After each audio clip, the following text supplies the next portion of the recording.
Oh, the prodigal son returns. Yeah. Dude, I love Yeah. it. It's so random. I'm like, one fucking art cafe. You've been asking me for a while now, Dude, and I'm yes, piss off, bitch. I was begging you to join. Please, Like, please, please, I need make them time for me, stats. baby. I need them. I need those stats. So how does this work? It goes on YouTube, and the people can watch it as it goes on, or is it just Yeah, becomes people that subscribe to it? it's pretty simple. It's Yeah, pretty, as you can tell, there's quite dude. a few people watching already. So Ah, snap. What's up? Good morning. step, Good step, night. step. Yeah. Everybody that's here is a champion, a midnight champion. You're either doing a line of coke off of a hooker's butt cheek, or you're drawing. So most likely you're drawing if you're an Well, artist. if you do the first thing, it's very unlikely you would have Yeah, YouTube you're. open. Yeah. No, it's not, dude. Dude, every time I take a line, I'm like, I gotta get that art cafe on. I got one. I got my earbud in on my right ear. Nice. Yeah, that's too Uh, funny, dude. That's yeah. way too funny. Damn right. No, It's funny. Art cafe. but yeah, we're live. Yeah, we're just chatting, like literally just chatting right now. You're like, hey, you want to do art cafe? It's like, fuck yeah, I always. figured, you know what my strategy was, which is wrong. I thought you were gonna say no, so then I See, could have I'm not gotten out you. of it. And I could have been like, dude, I told you I would do it. um, Damn, it fucking backfired on me. yeah, Now there you I'm go. stuck, Now you're stuck for dude. an hour and a half. Look at those anime hairs. Dude, yeah, it's going, man. I'm just So, like slowly but surely, just like fixing stuff. why'd you gotta be Asian, bro? Such a She has to racist. be Asian, dude. It's racist.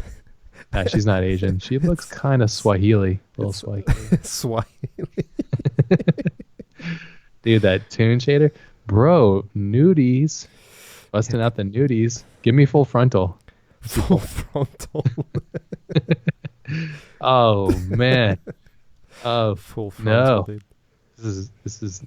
This is art, guys. Getting Where's your getting the what's your chub. thought on that? Because like people get flagged for their when they draw boobies and stuff.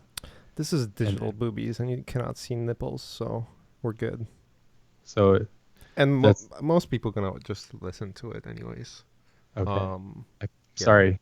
And I don't bank on getting like any revenue from fucking commercials or anything. So like I don't really pay attention to any of that. So like Yeah. if I get better, monetization from commercials or not, it doesn't matter to me. That's not what I'm focusing on when I'm doing an art cafe. I'm not focusing on monetization. It makes no sense. Okay. Like what we I'm gonna put this on my Instagram thing. How do I do that?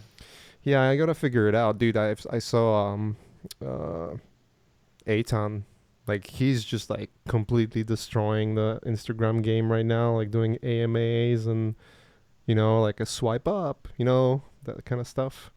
Yeah. You can swipe up and start watching stuff. I need to figure that stuff out. I'm like super unfamiliar on how those things work, so Yeah, that's surprising because you're usually really like yeah. I just took a you're on top break, of it. dude. I took like a long break from everything, basically. You know it. Smarty pants. I'm live stream. What's live streaming? No, Yeah, is it's it? life. Yeah, yeah. I mean, on Fart Cafe, right? Ford Cafe, yeah. You got it. You got it. That's the correct name. I was considering to change it. Let's see. Call it, You're gonna change it? yeah, like maybe call it Potato Town. Oh yeah, I think that would be good. It would be Yeah. like super fitting. I can't right now. Come listen. Okay. Well, first of all, thanks for everyone who's actually joining live. That's kind of crazy that we got already like 40 people watching this. Yeah. Even Yeah, though it's like super impromptu. yeah. Do you usually advertise that you're gonna do Yeah, it? I what I'm actually doing right now is something that I was thinking about doing for a long time, but it's just like it's a commitment, and it's You gonna get it? basically Are you doing doing your it. boob job finally? Dude, you gonna do the double D's like I asked you to? Exactly.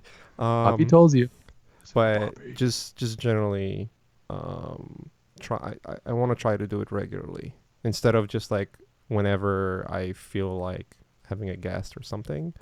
Yeah. Instead of that, just committing to doing it every Monday and mostly Monday nights because that's where I actually have time to do that stuff.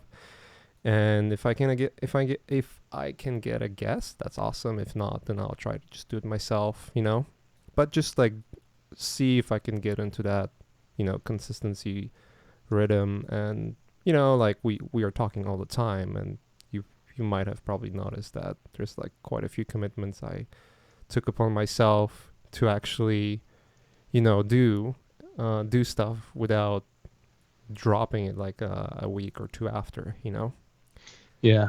It's super tough. I think Yeah, for artists to manage our time, it's really difficult because damn, yeah, it there's is. so complex, man.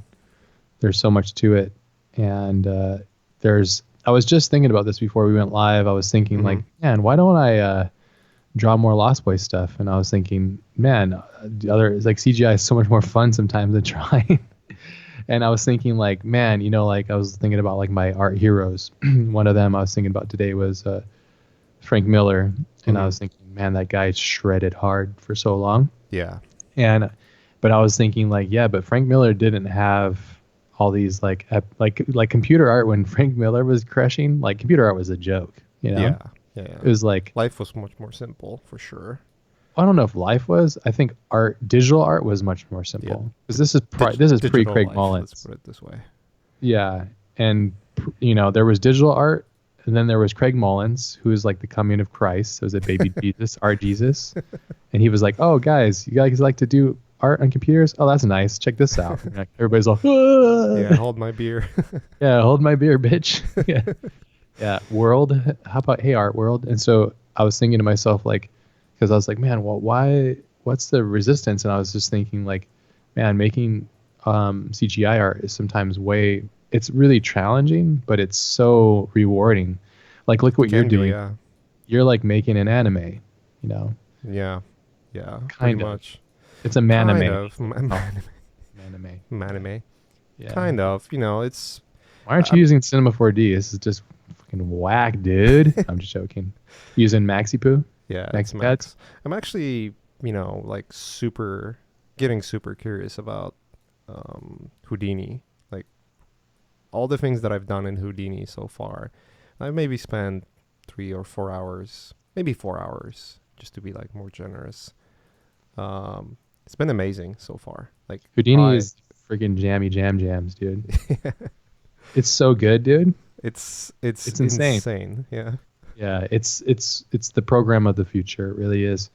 I'm yeah. holding off using it just yet, but I really need to. I have a couple things on my list. But yeah, you kind of just took right to it. Anthony did too. Anthony did a bunch of stuff for his film and using a lot of Houdini stuff, and he just slayed it. And Francois, who I'm making Passage with, is so good with it. And every time he makes something really crazy that I know I couldn't make anywhere else, I'm like, what the fuck? I'm like, this is so crazy because like you're Yeah. learning the vellum thing. Like the vellum is a new thing I think in Houdini. Yeah, it But used there's to be just so like much to learn. the cloth solver, and then now you have vellum. Like, what's the great part about learning that software is that there's quite impressive amount of things that are almost like ready to go. You just click and it works. It's Yeah. not like you have to, because like what's the most difficult part about learning new software is realizing like, well, first seeing the potential of it.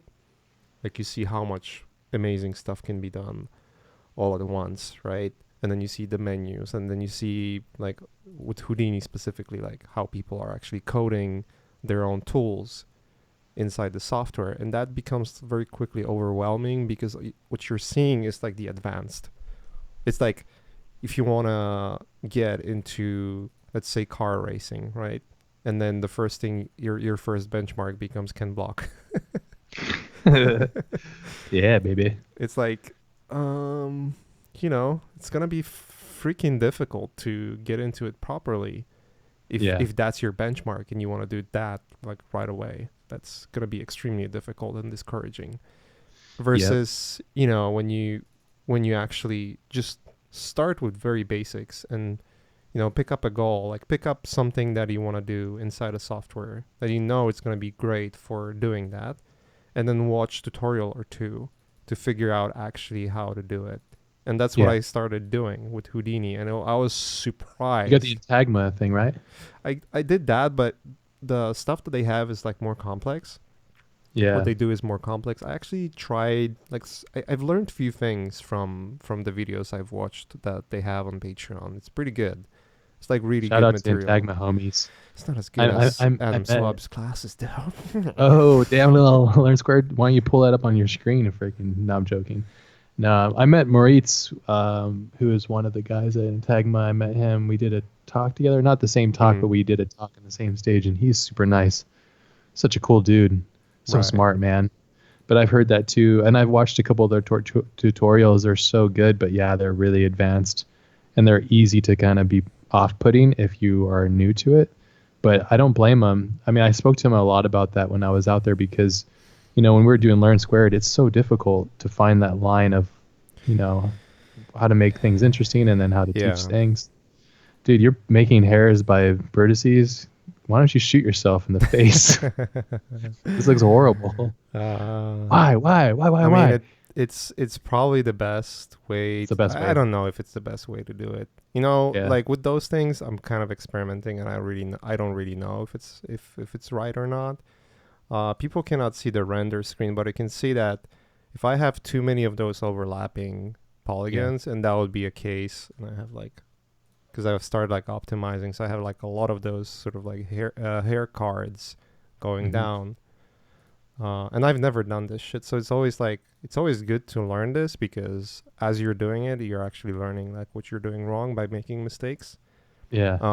But specifically for the shader, and people cannot see this window, but that's fine.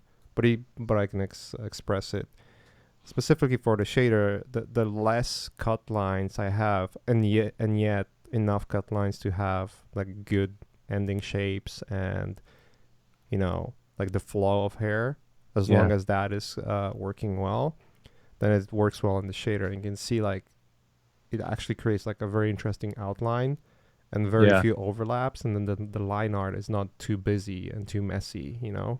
Yeah. It kind of mimics the cell Yeah. animation that you're Mm-hmm. after. Someone in the chat asked, what makes Houdini so special, or what's so special about Houdini? Everything. Look into it.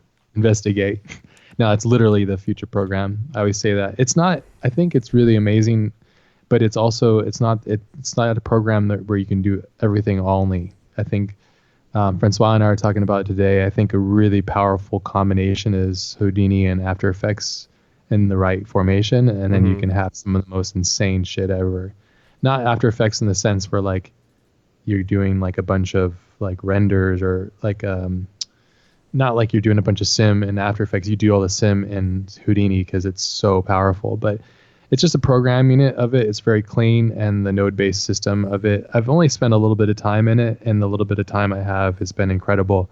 I'm kind of waiting for us to finish Passage so I can Mm-hmm. get into. We talked about this earlier, but the next big push I'm going to get into is Unreal Engine or Unity, and then Houdini as well. Because my only worry with Houdini is it's so like fucking awesome that I'll just make like poopy whatevers all day long, you know? Well, I'll have like nothing to show for Poopy myself. whatever's. Yeah, it's like, I mean, come on, it's like I'm making poopy whatevers, you know? So it's because it's like there's nothing. It's unless I can set a project, you know. We always talk about this, like project-based learning. To me, Yeah. is at the key, you know, Mm-hmm. because it's like that's how you learn and be constructive, and then you can show your growth, you know. So, Yeah. um, but yeah, it's Houdini is amazing. If you get a chance, check it out. But I think it's another thing like you're mentioning. You're starting to learn it, and it's another language. Yeah. Like I'm starting to try and learn Japanese again, and it's like it's actually kind of interesting because when we're like going really deep, intense on all this like heavy program learning, the languages and the structures that you have to configure your mind to do to like trick your mind into learning new things, it's Yeah. kind of like makes other things a lot easier. So when Yeah. I'm learning like Japanese, I'm like, yeah, this is pretty easy because it's not, it's like, it's not hard, but it's not easy. It's not like it's like going to kill me like trying to learn certain things in Houdini or something, which is Mm-hmm. kind of crazy. So, yeah, always learning. Yeah, I'll tell you like the very basic stuff just to get, let's say if you want to get like super realistic clouds and you want to get them done easily, or you want to do like smoke effects. It's incredible at VisFX. But the thing is, Yeah. it hasn't even been seen. Like people haven't. Serjan's kind of touched on it a little bit. Serjan, who did, who's one of the students at Learn Squared and also just a real badass with Houdini. He's showed the world kind of how to not just do VisFX with it, because it's obviously incredible at VisFX. Like that one studio that Ben Hibben works at, Axis. He They doesn't only work use there Houdini. anymore, you know that? Oh, I didn't know that. But Yeah, he's in LA. okay, He's that's right. working on Riot Games. Shout out to Ben. Ben should have done one of those robot things on Netflix. Oh yeah, 100%. Like, he would have killed it. Yeah, I he would couldn't be perfect watch for most it. of them, to be honest, but I'm such a bitch. So I was like, I just turned it off. But I was thinking, the Axis only uses Houdini for everything. Isn't that crazy? It's not crazy. It's actually pretty. It's not crazy at all. I think. I was watching. You remember that thing that came out? I think poop? they. Yeah, my poop. It's called Rebirth. It's the stuff that they've done. It's like Icelandic looking Unreal Engine thingy that you've sent me. That It's shit an was actual nuts. yeah, that's nuts. Dude. It's all like vast majority of it is Houdini. That's so rad. And the think best it's a part about it, I perfect started like really looking into it just to get an idea of there's a very good GDC talk on how they made a lot of things there, and they were not going too in depth in terms of like what tools programming they use, but they've shown examples of tools, how they develop tools specifically to help the workflow. Well, the first thing you learn is that there's Houdini has something called Houdini Engine, which is basically like equivalent of GoZ. It works with Cinema 4D, it works with Maya, Max, it works with Unreal Engine, Unity. Unity. Yeah, so the idea behind it is that the tools and solvers you make inside of Houdini, like all the nodes that you're creating, they are getting translated inside to the new software with the proper language translation, meaning that you can take the assets and then just directly use them in in the other software, which is insane, dude. It's insane because like for any kinds of volumetric, like I know again it's like beating the dead horse. For any kind of like VFX, obviously it's probably the most amazing tool. It's like Houdini? Yes. Yeah. It's like hands down. It just kills. It just can handle kills crazy amounts of geo. It can handle it's because it's the programming. I think the way that they programmed it. Yeah, is you just know how it smart. works. I might be wrong, but from the videos, and it might be Intagma, the folks at Intagma explaining it, or someone else. I cannot remember. But the way the philosophy of the software is built is that like normally if you are creating something, let's say you have like a base and then you add a modifier, so the software calculates the base, then calculates the modifier, then calculates another modifier, and it sort of like goes in the hierarchy, like step by step in a linear fashion. Yeah. With Houdini, it doesn't work that way. It calculates all the nodes separately at the same time. That's why it's so fast. Interesting. So it's like multi-threading, huh? Yeah. Kinda? And like I was watching this video about instancing, for instance, like how instancing works, and instancing and like the Mofo up replication. in Cinema 4D. Shout out to my instancer. Yeah. Yeah, you know how it works, but it was really well explained inside of Houdini. Peeps are asking about the project in the chat. Can you show them the Rebirth? Yeah, let me say. Yeah. Let me pull it up? I'll like pull your dong. up. Yeah, I'll pull up my dong. Oh, whoa. It's a child show, bro. We have no thumbs down, but we have 14 thumbs up. Oh, that's awesome. Yeah, there we go. It's so funny. I'll just paste the link inside of, and I'll put it in the show notes later on. Bam. Yeah, but you're talking about Yeah, that's the instancing. stuff. Yeah, so in Houdini, let's say here's like the part that was like kind of not really surprising, but I was like, oh wow, like the the way it works is actually kind of amazing. So let's say you install not install you import mesh. Let's say it's like 50,000 polygons, right? You can actually create. I think you create a group or something else. I can't remember what it was, a group or something, but a node that basically changes that into one point, basically one vertex. It's still a mesh on the screen, but it's considered one vertex, right? So what it does, it calls out real time the mesh from that one node, but it only calculates that one node one time. And then once you start replicating, unless so in viewport, if you make 20,000 copies in viewport, it's obviously going to slow down the viewport, right? But it's not going to take any memory in RAM. So you can make as many copies as you want. They're all going to be considered one One point. piece. That's great. Yeah. Yeah. Smart. Smart. I think that's what makes it unique. There's a lot of reasons, but I think that's one of them. It's also not like a legacy tool like what Mache is using, which is like from the prehistoric age of CGI, which has like just, you're always bitching about it. So I Yeah. think I'll tell you yeah, this, but it works for you, and it's it how like works. it's a Yep. language that you use. But it's almost like it's like almost like you're speaking. Trying to think of like a language that's like, I don't know, like Czechoslovakian or something. I don't know. Check out. Like it only works in like a small part of the world, Polish but would it's very be a difficult. good one. Yeah, Polish. You're speaking Polish, exactly. But when you go over to, Maxon, yeah, you're speaking nine nine nine German, German, German, and a lot of people speak German. So yeah, I think Houdini is like a universal language though. Once you get into it, but I really can't wait to get into it. I'm holding off um, as hard as I can not to. I have a couple other things. I'm trying to learn proper poly modeling with like car modeling, like Hmm. proper and speed modeling with it, so I can, like edge loops and like edge flow and all that kind of stuff. Because I love making cars, so I need to make them faster, and I need to iterate faster. So Yeah. it's so difficult.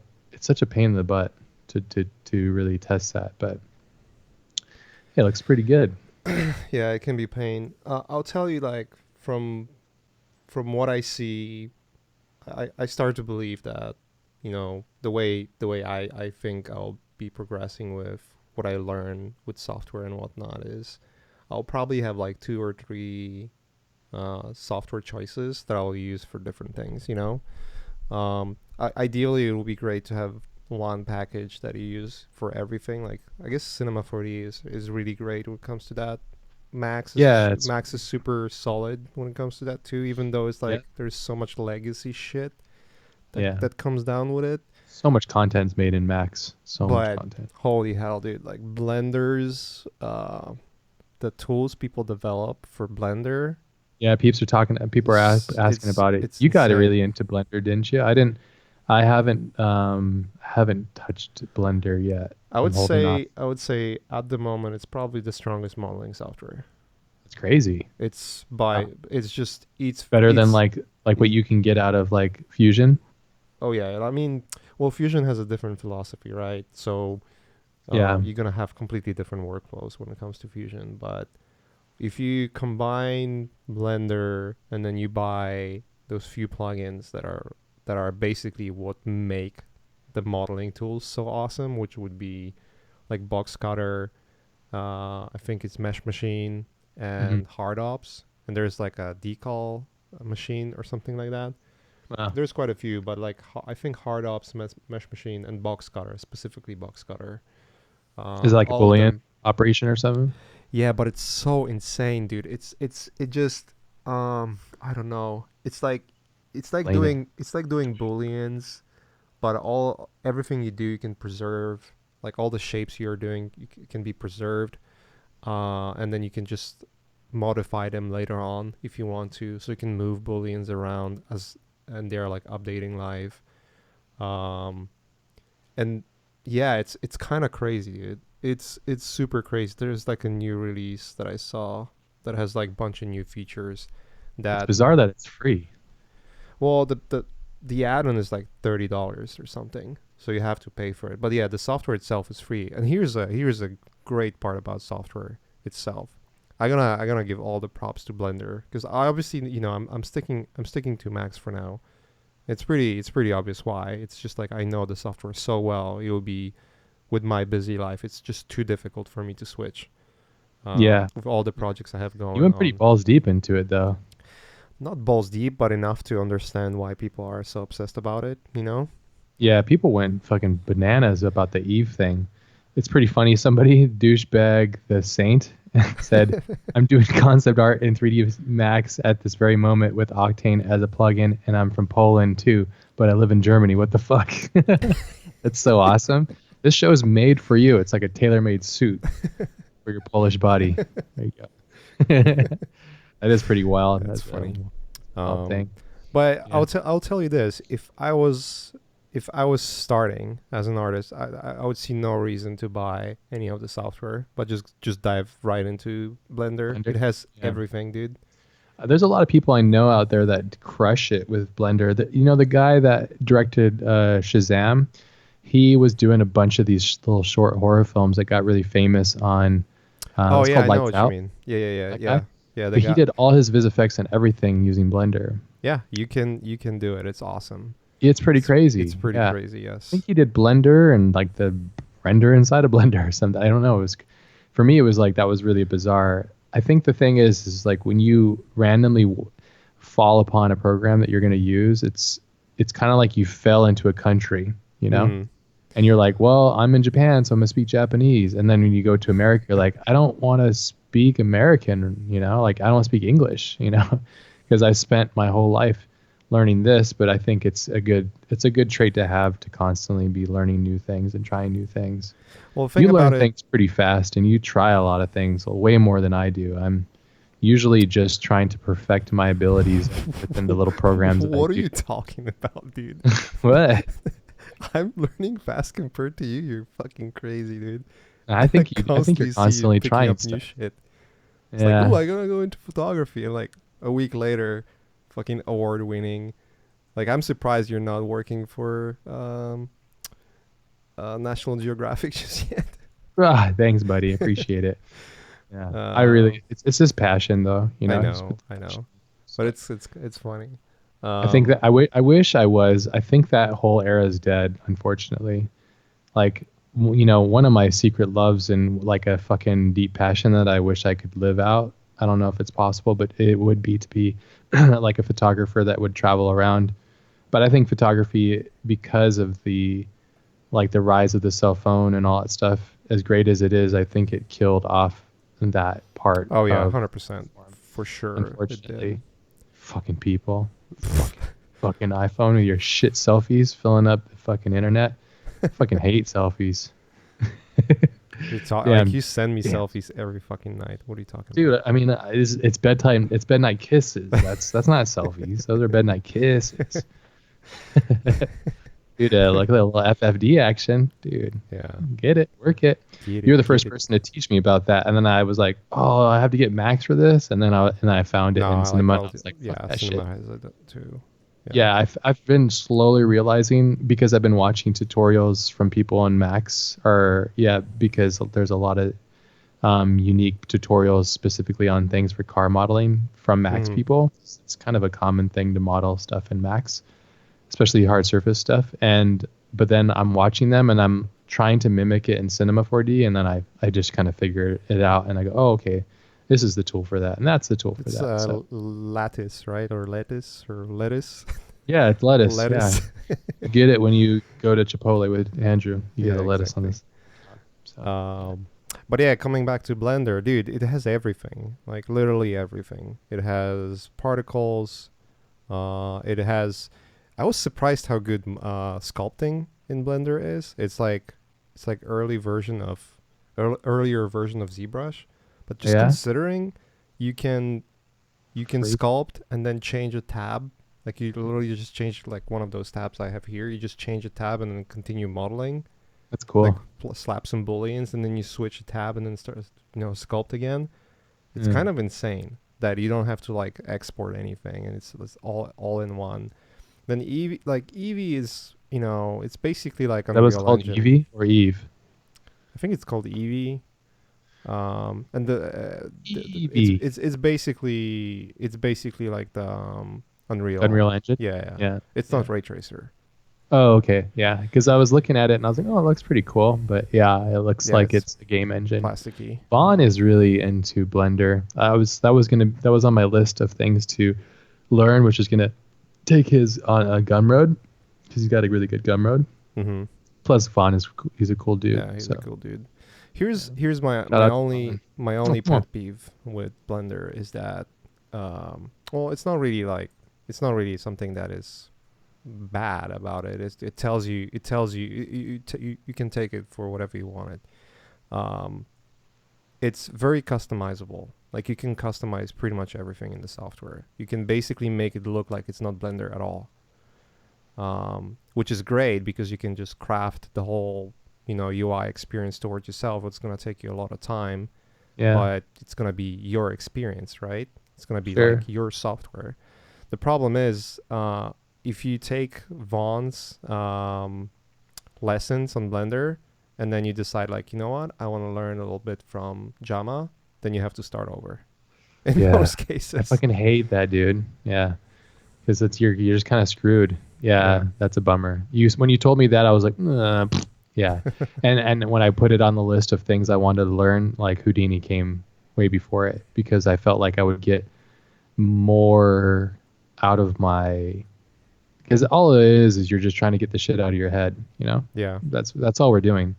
These programs are just communication devices, really. Mhm. So they Yeah. communicate art. Somebody's asking about photography, the steps. This is a common question I get with my photography. I'm flattered that I'd be even asked about my photography because it's literally my hobby. But I learned photography primarily from just Making watching it. a lot of movies. Yeah, and then also just from shooting a lot. I haven't shot for about 3 weeks or so, which is driving me fucking bonkers. Like I have to shoot. I get like really like fussy. So I'm due to go out to the mountains or something. I was gonna go out today, but I got kind of stuck focusing on some things. And Francois and I are working hard on getting Passage done, so we have some things that we're working on today. And I woke up late as hell. But anyways, photography. The things that I really learned. So the first thing that was really important for me to learn was my camera. So I needed to learn that language, which isn't that hard. Sony is actually one of the hardest cameras to learn, I think, because the menu systems are the just menus so fucking huge. suck. Yeah, they don't know if they suck. They just They suck. do. No, that was a joke. No, it's They're just bad. because it's just because they have a lot of information and they haven't figured out a smart way to navigate it. Yeah, Toros and I were exactly. talking That's because why. we both have Sony cameras and we really love. The thing is with the Sony cameras is they offer things at the price that no other camera in the planet can offer at this point. Yeah, it's crazy. The for me, I love Canon's cameras and I only shot Canon prior, but I didn't want a camera to dictate my thing, like my style. But with Sony, it's just evident, mainly because it has the A7 III, the A7S2, or the A7R3. They have about 14 steps of dynamic range. If you don't know what that is, it's basically the human eye can see about 20 steps of range. If you look at a value scale from black to white, we can see about 20 different levels of shades, basically, type 20 different stops. The Arri Alexa, which is what like Roger Deakins uses to like shoot all his amazing films, which is like Blade Runner and stuff. The Arri Alexa is around 14, 15, I think. So the fucking $2,000 pocket Sony camera A7 III that I own, it has 14 steps. It has I have the same range of value, visible value as what Roger Deakins uses on his blockbuster movies. So for me, it's just like, yeah, it's a no brainer. So that's a big deal. So anyways, back to it is I watched a lot of tutorials. There's so much reference material and tutorials about these cameras online. And then I just failed a bunch. I learned, and I was really frustrated for a while there. I was learning about like S-Log, S-Log 2, S-Log 3, all the different settings inside S-Log. And then I was also testing colors because Sony's colors aren't as good as Canon. So I found a couple different like hacks for that. One of them is like EOS Sony or something. I forget. It's like you buy this PDF and then this guy has these really cool settings that you can use to shoot with, primarily for footage. I always shoot raw. And basically what I did is I just obsessed about it for like 2 months. Like the camera itself, I just obsessed 2 or 3 months. I learned everything that I could about it. And then I would go out and shoot, like incessantly shoot. Yeah. And I would just fail. And then every 100 photo was like, oh, this one's not too bad. And Yeah, then it became... if you ever Sorry. like pass by Ash doing Ash on the street during when you were learning, there will be like a sound of Yeah, shooting a lot. Yeah, I mean, because the cool thing is it's digital, so you can fail a lot. And yeah. what's the problem? You fill up a memory card and you just throw it all away. Who cares, Yeah, you know? yeah. I usually save almost all my stuff, but I learned a lot from that. I learned a lot from watching movies, primarily like watching movies that I enjoy. I only watch movies that I enjoy, actually. I hate movies that I don't enjoy. But I watched a lot of Blade Runner. Blade Runner is a cinematic masterpiece. So you can learn a lot about that. I also learned a lot about photography from doing CGI, honestly. I learned probably more about photography using CGI and render engines and stuff than anything else, to be honest, because I was able to simulate lighting situations randomly, quickly, because in the computer you can have any focal depth, you can have any camera, you can have any lights, basically. So I can have a false studio and then test it all and go, oh, okay, this is what I want. This is how I'm going to get it. And then you can fake it, basically. And so I learned a lot by doing that. And so it was just like a big combination of like films, and then it was watching a lot of tutorials, and then obsessively practicing. I also watched Genia's class. Not all of it. I watched a big part of it. Genia has a really good class about photography on Learn Square. She definitely has a really class. She has a what? She has a really class, yeah. She has a really what? Is that what I said? Yeah. Sorry. She has a really good class. Yeah, her class is awesome. Yeah, Mache took it. You were her apprentice, right? Yeah, the best part about her class was that it's in terms of like technical aspects, it's very basics. Like if you're new to photography, it's actually perfect for you, because what it teaches you is like how to look at the camera in the proper way in the first place. It's not like some random stuff on like, here's how I make photos, and then you have to like do the guesswork. She's not focusing on that primarily. Her primary focus in the class is how to understand the camera and how to prepare for photo shoot. How generally prepare for any project, basically, and like how many steps you have to take. And I'll tell you, because I was her apprentice and I was taking the class. I did so many mistakes during the process, because I tried to, and I did the same thing when I was taking your class, Ash. Remember when I was, when you told me do it exactly how it is in the class, and I would go in Octane and fuck around and then like curse. That's just your style, It's like nothing's working. Yeah. See, I try to do the same thing with photography, and it's just like, and you quickly realize, like, if you're not preparing correctly for a photo shoot, for instance, there's just so many things that can go wrong. And if you're on location, like, you're done. Like, photo shoot is done. Like, if you forget like one small thing, you might be completely done with photo shoot. Like, you just wasted everyone's time. Yeah, so pretty that was much. like super eye-opening. Like, how photo much shoots are all about preparation planning. Yeah, exactly. Like it's 90% planning and then 10% execution. Correct. Yeah, I have a big one. I think did I tell you about that jiu-jitsu thing? Yeah, I showed you the pictures from that, right? Yeah, you did. I can't wait for that, because like photos is one thing, video is a whole other thing. Pretty dope. Yeah, I'm excited for that. But so when we talk about photography is really amazing, and it has its challenges, but it's fucking child's play compared to video.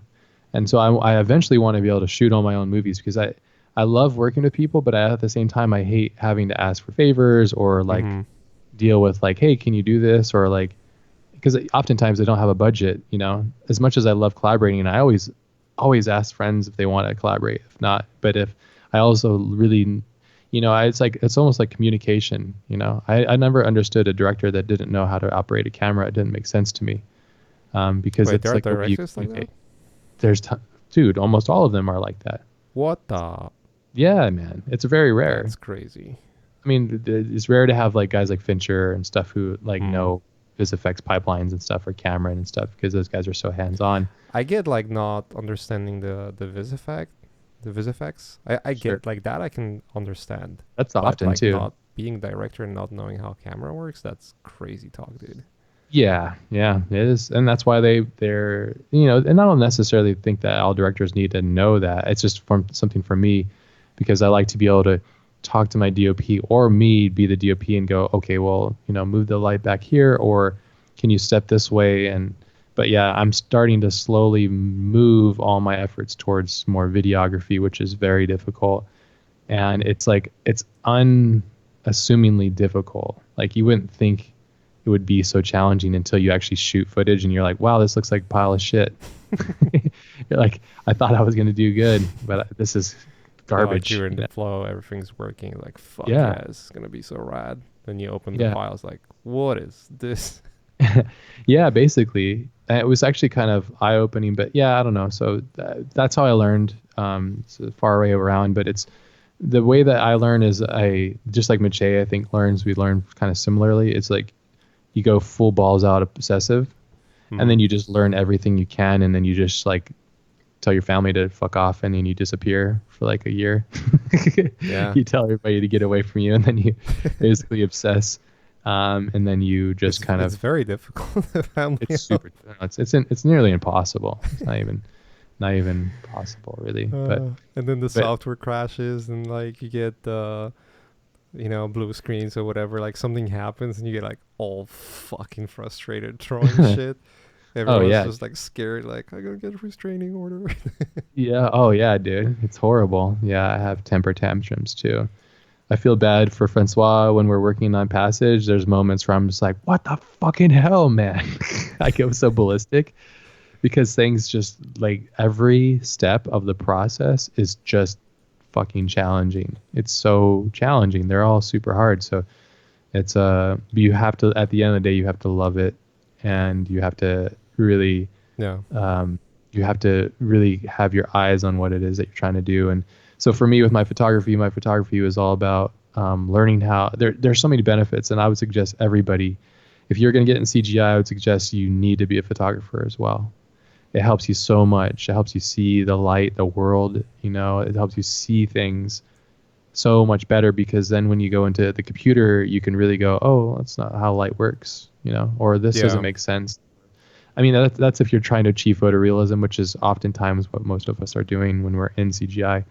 Not everything, you know, like look at Mache's doing stylized stuff, and he's trying to find like the missing link between cell animation and CGI stuff, and he's getting very close. So it's not like we're all trying to have that, but at the same time, it helps.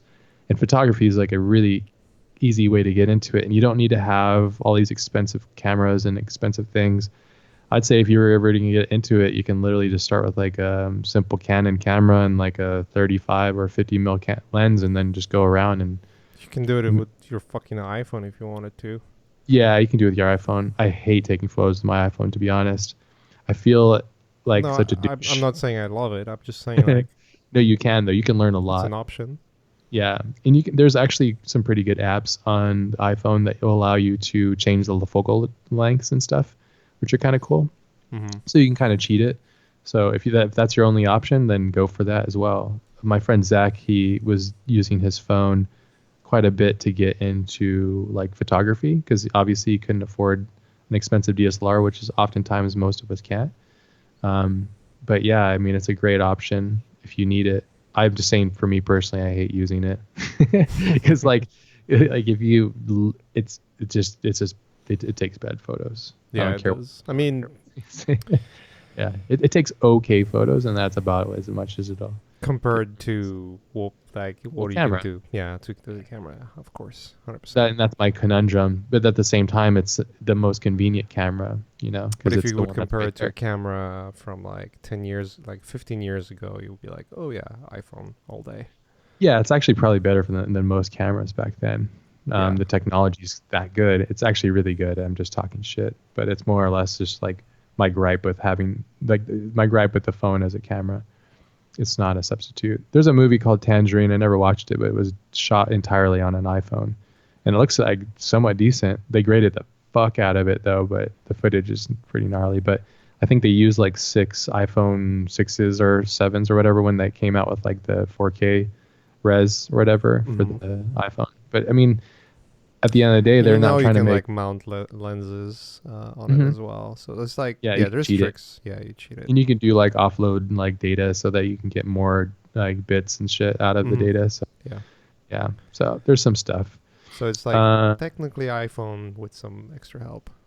It's not like only iPhone. But yeah. Peeps are asking about Blackmagic Fusion or Nuke instead of After Effects for comp work. Yeah, I've heard about it. I think the only reason I still use After Effects, as much as it drives me nuts, is because I just know it. So if I'm at the point where it's like if I have 24 hours in the day, I don't want to spend any more time having to learn a new thing that would hold me back for like another couple weeks, just so it can be like slightly different. So Hmm. that's, I mean, if it was like game changing, like it would eliminate like 50% of my troubles, then yeah, I would just go like, well, fuck off After Effects. I'm going over here now because Yeah. I have no, I don't care about brand loyalty. These companies don't pay me to use their stuff. Um, I do have some good partnerships with Maxon and Cinema 4D. I really like those guys, and I love Cinema 4D, so I use that primarily for that reason. And I also like, I'm pretty laced up well with the Redshift guys, so I use Redshift not only for that reason, but I also enjoy the render engine. So it's a pretty Hmm. robust. I kind of look at it. I haven't used Arnold yet, but everybody says Baby Arnold. So it's like, if you can imagine like a baby Arnold Schwarzenegger, that's kind of what it is, I guess. Baby Arnold. Baby Arnold, Barnold. Arnold's Yes. good, man. Arnold's gold. It's good. Hey, Wojciech, what's up, buddy? Yeah, everybody should learn Houdini. Yes, yes, yes. Houdini is the bomb sauce. This is kind of interesting. We're doing this now because I think this is like normal time for peeps out in Europe. So we got our European Yeah. crowd up Yep, there. yep, yep. Yeah, we stay It up pretty late is. though. So This is a regular European time. all them Euro lovers, some my babies. Euro boys. um, I gave a talk. So hey Ash, you said you gave a talk and really enjoyed it recently on the Collector Podcast. Yeah, it was awesome. So I was out in Prague. Prague is fucking outstanding. Beautiful place. Incredible city. One of my favorites now. Awesome place. Really love it. So photogenic. It's almost as photogenic as like Japan, but nothing beats Japan. Hmm. Um, but yeah, so I did a talk there. I'm trying to think of the name of it. It was like Movo, Mouvo or something. A unique name, but it was at this like really rad theater in Prague, and Moritz was there from Intagma, and there was some other awesome people that were doing talks there. And yeah, I think that it was, one of my secret bucket list things is to do stand up, not like professionally, just go up on stage and like make fart jokes and laugh.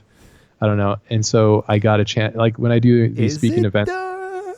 Is it though? I think a lot of it's because I'm so into comedy and comedians. So, Hmm. but I've always been like that. I have like a huge doc on my phone of like comedy bit ideas. But anyways, like I had a chance, like, so there was alcohol allowed, which was awesome. So peeps were freaking loose. So I was just making jokes and shit. So it was good, and people, I felt like I had, for the one of the first times, and I feel like I try my best at all my speaking things, but this is the first one where I felt like I hit all the spots that I needed to. Hmm. Like I was educational, I was explaining things, I was adding value, I was exchanging ideas, and I was also being like entertaining. It's kind of difficult to do all that. So um, Yeah. so that was a good one. I think it was Movo. It's not online, unfortunately. I don't think I wanted it to be online because making talks are like they're very daunting tasks, and if it's online then it screws me. I have to make another one, so so I try to avoid that. I gave the same one. I went to Puma and I spoke to their design team, which was really cool. I tested out the talk there actually with that crowd, so it's very similar to doing stand-up in a sense, but it's educational. So I didn't get as loose with my jokes. Like I was like on stage and I was literally telling people I don't use Instagram unless I'm taking a shit. It was like stuff like that. So so I was like, if you see me on Instagram, I'm supposed to be taking a shit time because I get so many links from you on Instagram yeah, well, daily. I shit at least 3 times a day. Yeah, I don't even get it. Some people don't shit for like a week. You shit 3 times. You shit like at least fucking 20 times. No, I just blast you with the links. The thing is, I have like a nice system, like a circuit of friends that send me funny videos, and then I send you some that I think your freaking Polish humor would get, which is mainly like babies crying and like toes being stubbed and stuff like that. Yeah.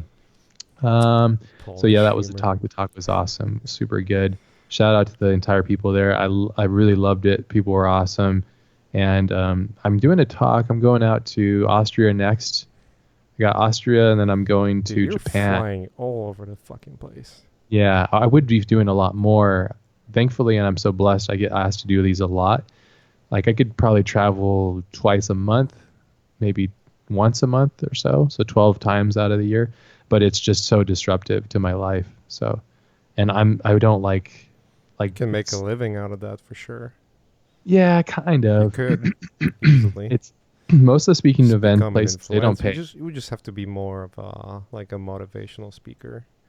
Yeah, but you would make a ton of money. So draining. I don't know. I couldn't be a Tony Robbins as much as I love sharing the love of things. I also have a dark side that I don't love to share. So, so I'm being real about it. So, yeah, I get a taste of it every now and then.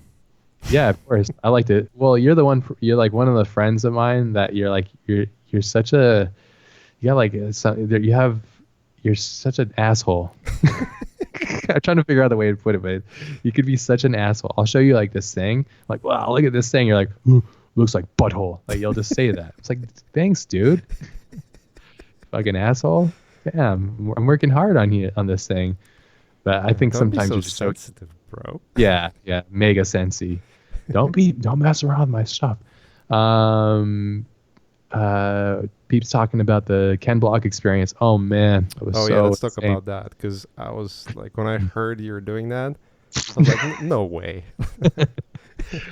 Yeah, man. I think I told you doing that. I know you told me. Like you told me like the first fucking, I think like right after the phone call or something. Yeah, I was like, dude, you don't even believe it.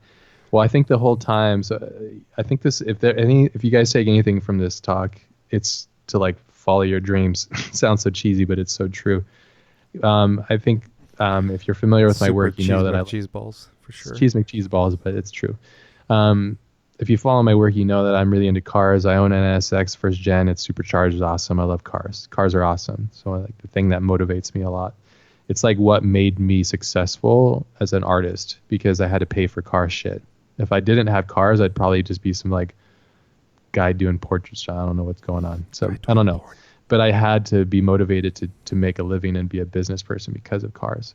So anyways, I had been following Ken Block in his amazing career since I was young. Growing up in Southern California, Ken is kind of like a staple name here. He's a like very well known. I actually went to school with his business partners that created. I didn't go to school with them. I graduated a different year, but Danny Way went to Vista High School, which is where I went, and so that was kind of. I always looked at those guys as being like silent mentors. I always call them silent mentors, like people that I don't know me, but I'm motivated and inspired by them and their legacy and path. Right. So anyways, Ken is just awesome, and I've been following him for a long time. His Gymkhana files, they're always like a huge deal to me. Super awesome stuff.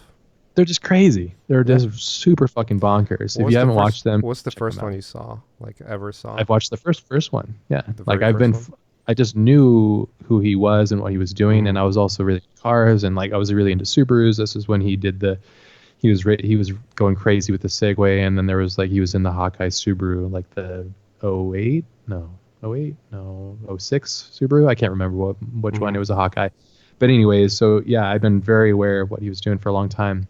So then flash forward to all these years later, I started really getting into car stuff, like modeling and building my own car stuff. And I had been really focusing on trying to like design my own stuff. And Michelle knows this. I was going off and like trying to learn things. So I was using like cars as a motivator. So I went off and like did like a Carmen Kia, and then I did a Volvo. And my whole goal was like take like a car your mom would drive and then like make it badass. Because like I was just trying to prove to the world like, hey, like it's possible, you know, like don't sleep on these cars because they're awesome. You can make like amazing, if you have the right eye and attention to design, you can make something really cool.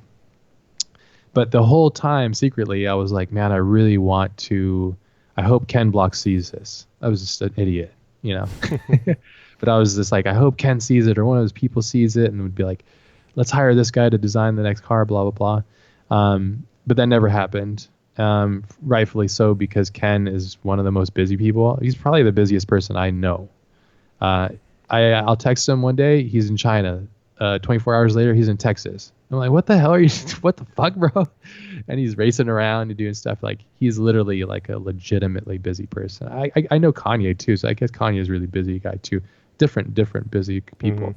But yeah. So anyways, so I was doing this and I was on the phone with a friend of mine, and I was telling him, and another friend was at my house, my buddy Sam Allen, who I've known forever.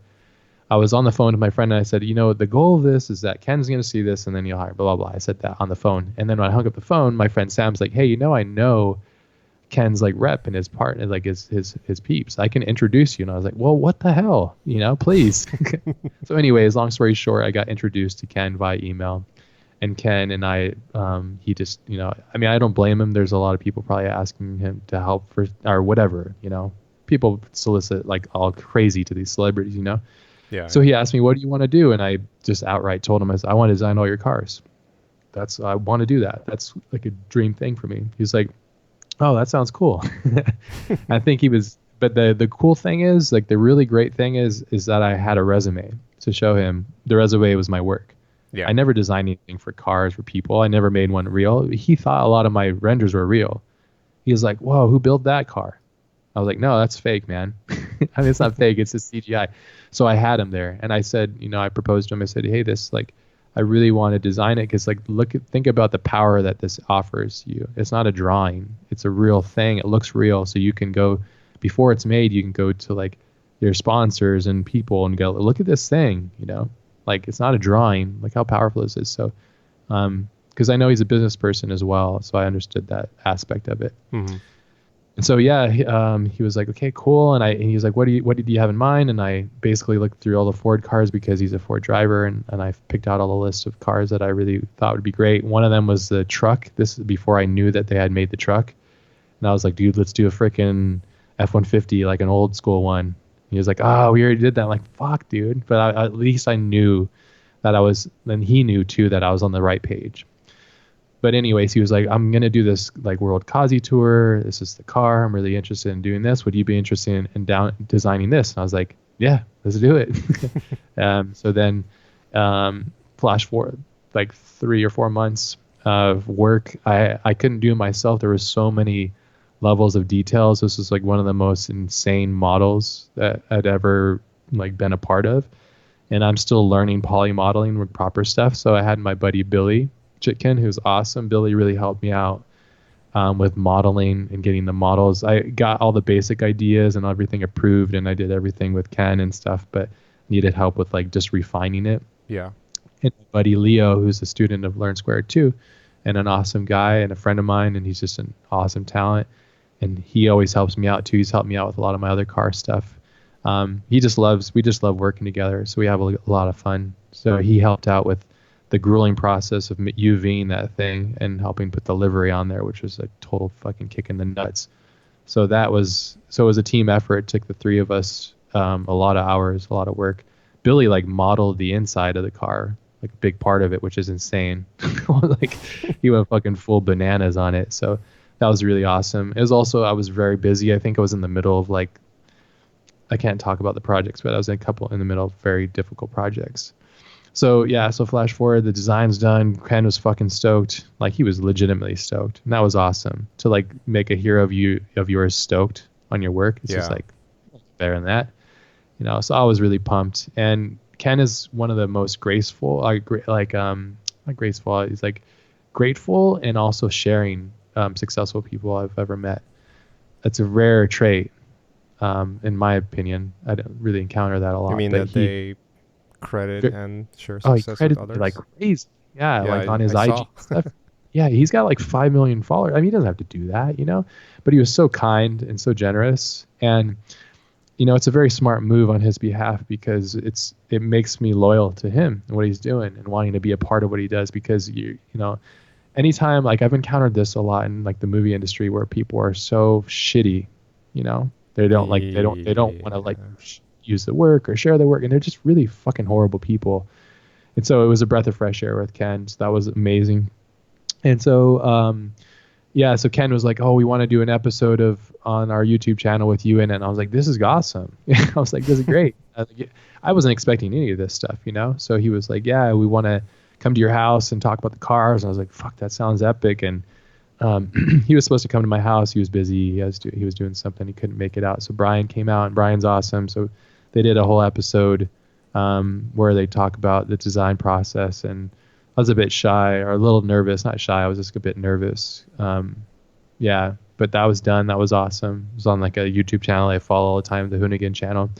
So that was really cool. And then Ken texts me, and this is how cool he is. He's like, "Hey Ash, what are you doing next week?" I was like, "Oh, I'm just working." He's like, "I think you should come out to Missouri and come in the car with me." I was like, "Okay, let's do it." And he was like, "I'll handle all the stuff. Just come out." I was like, "Amazing." So yeah, I flew out and got to be in the car It's that I all, designed. yeah. There's a And there's a YouTube video for those who haven't seen it. You can go check it out. I think it's on his Ken YouTube Block's channel, right? channel. Yeah, it's Kazi World Tour. I think if you just type my name in Kazi World Tour, it'll probably come up. But yeah, it was crazy, dude. I was like, I mean, we rolled up. I looked at the car and I was like, what the fuck? It was really weird, honestly, because I had spent hours, months looking at this thing in computer, you know, and to finally see it in person. And then Ken was there, and Ken's all laughing, and his crew's all fucking going bananas around it and shit. It was just nuts. And it was out in the woods of Missouri. It was just like really, really. It's kind of like when we were on set on Ghost in the Shell, you know, and Mm-hmm. seeing all that stuff, you know. That was Yeah. your movie, so it wasn't. I didn't have as much ownership of it like you did. Like when you saw your guns and stuff, you know. It's like, oh, or when you saw Beto's car and stuff, like all that Yeah, that stuff. was so awesome. It's so surreal, you know. It So was it was. pretty surreal. The most important, like, interesting part, and it's sort of like that's how I can, I guess, relate to your experience with Ken, was when we were walking to like those random people, no, not random people, but like, you would have carpenters, construction workers, like different kinds of crafts that have nothing to do with VFX, Yeah, but almost everyone knew who I am, which was like, it's what the so fuck? awesome. Yeah, it's awesome. No, that was your movie. You really owned that film. I was just stoked to be a part of it. You and Vitali really just took the stage with that thing, and that was super. It was a super special film for you guys. I mean, I guess I'm a part of it too, but Yeah, yeah. you So did an amazing job, dude. Like, this, everyone is copying your fucking city stuff nowadays. yeah, it's all good. But yeah. So then yeah, it was like that. So, but then the craziest thing. So I've been watching Ken drive like a fucking madman for years. So they didn't. He suggested that I might get a ride in it, but he wasn't sure. But he was like, then they're like, "Okay, Ash, you ready?" I'm like, "Ready for what?" They're like, "Get in the car." I'm like, "Fuck, dude, this is crazy." Like you could see my face in the video. I'm like, and I didn't know what was going on and shit. It was awesome. So yeah, I got a chance to ride in it, Yeah. and I got 4 fucking cycles on it. I got 4 runs with him, which is crazy. I thought I was gonna get one. Dude, I I'm got so happy for you. Holy it was shit. so nuts, dude. He was going. What's really weird is he's such a good driver. I mean, I had zero doubts that we were gonna have any accidents.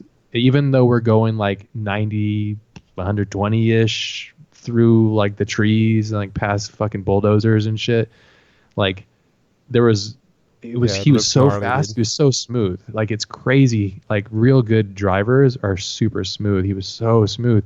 We would go like it was just nuts. And I've never been in a rally car. I've never been in a car like that. I've never been in a car going that fast on that kind of situation. There was like a bridge we jumped, and there was like huge puddles, and there was like mud everywhere, and there was uphills and downhills, and the car was just like, he would just pitch it down and like throw the weight, and we'd be fucking doing like these crazy like fat drifts and shit on the gravel. It was insane.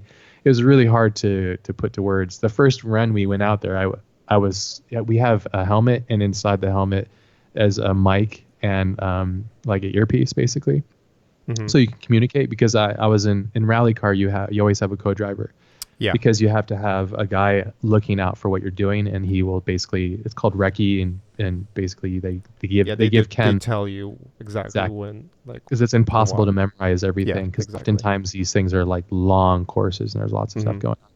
So I'm in there, and so the first way we go, I didn't want to say any. I was as much as I was like, "Fuck, this is," I didn't want to like be a douche and like cloud up the mic, you know. So I was very quiet. And then when we got through, I was like, "Oh man, that was insane." I was like, "I'm so sorry. I didn't want to like interrupt you." He was like, "No, you won't." He's like, "Don't worry about it." He's like, "I won't. It'll just make me laugh. I don't care." I was like, "I won't miss a corner." So I was like, "Okay." So the next pass, I was like, "Fuck yeah!" I was like screaming and shit. It was awesome. So it was just insane. And unfortunately, the engine blew on like the third pass of his, like when he was out and setting times and stuff in the circuit. So that was a fucking bummer, because it's just like I could just see how much of a fucking shame it was for everybody involved. Obviously, an engine failure at that level is just a fucking bummer. So those Hmm. engines are super rare, and they had one backup, but they needed to save it for another event. So it was like they could have swapped it. These mechanics that are work on these cars are so insane. They're just on another level. But Do you yeah, watch F1 at all? I watched the show, the Netflix thing. Yeah, what did you think about it? I watched not all of it, but I watched a decent part, and it's F1's like a whole nother level, man. It's just Yeah, it's pretty crazy what they do. But the yeah. when you were talking about, blowing up engines, it's Mhm. like when you watch any of the races, like the cars last for a few laps Yeah, yeah, it's insane. and Well, then the they die. car lasts for one race, and then Yeah, they pull it apart and rebuild it. deconstruct. Yeah, exactly. That's the sport, that's one of the sports on this planet that's on the highest level of the extreme range in regards to just what it's doing and how it's pushing. It's man and machine at the highest level.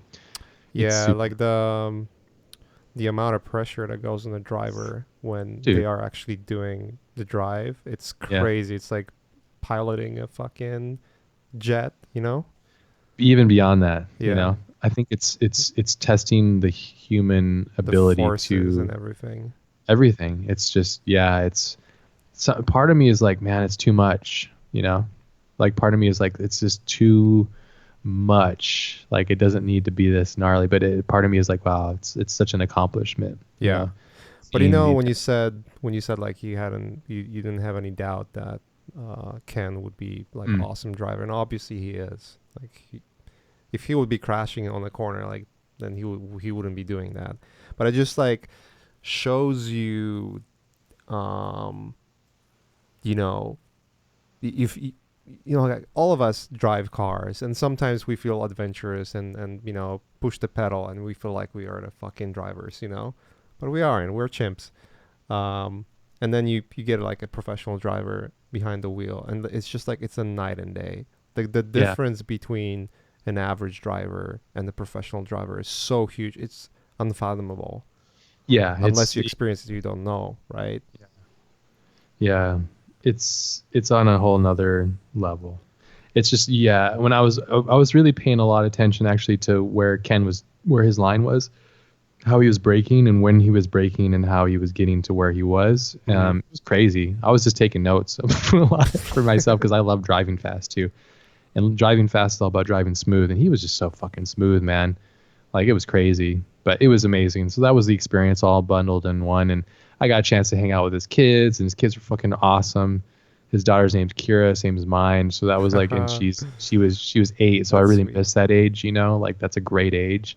So I was having a good time with his kids, and I was like, wow, this is awesome, and just hanging out with all the homies. There's a whole team around Ken and pushing what he does, and so it's really Yeah. cool getting to meet and work with them. And they're all like, another thing that I found that I really like about Ken is like all his main dudes, they've been with him for like a decade. So they've Yeah. been, and that's a really good sign, because it's like they've been through the thick and thin, and they're working together, and they've been together for a decade or like 6 years or something like that. That's crazy for Hmm. entertainment stuff. Like that's kind of wild.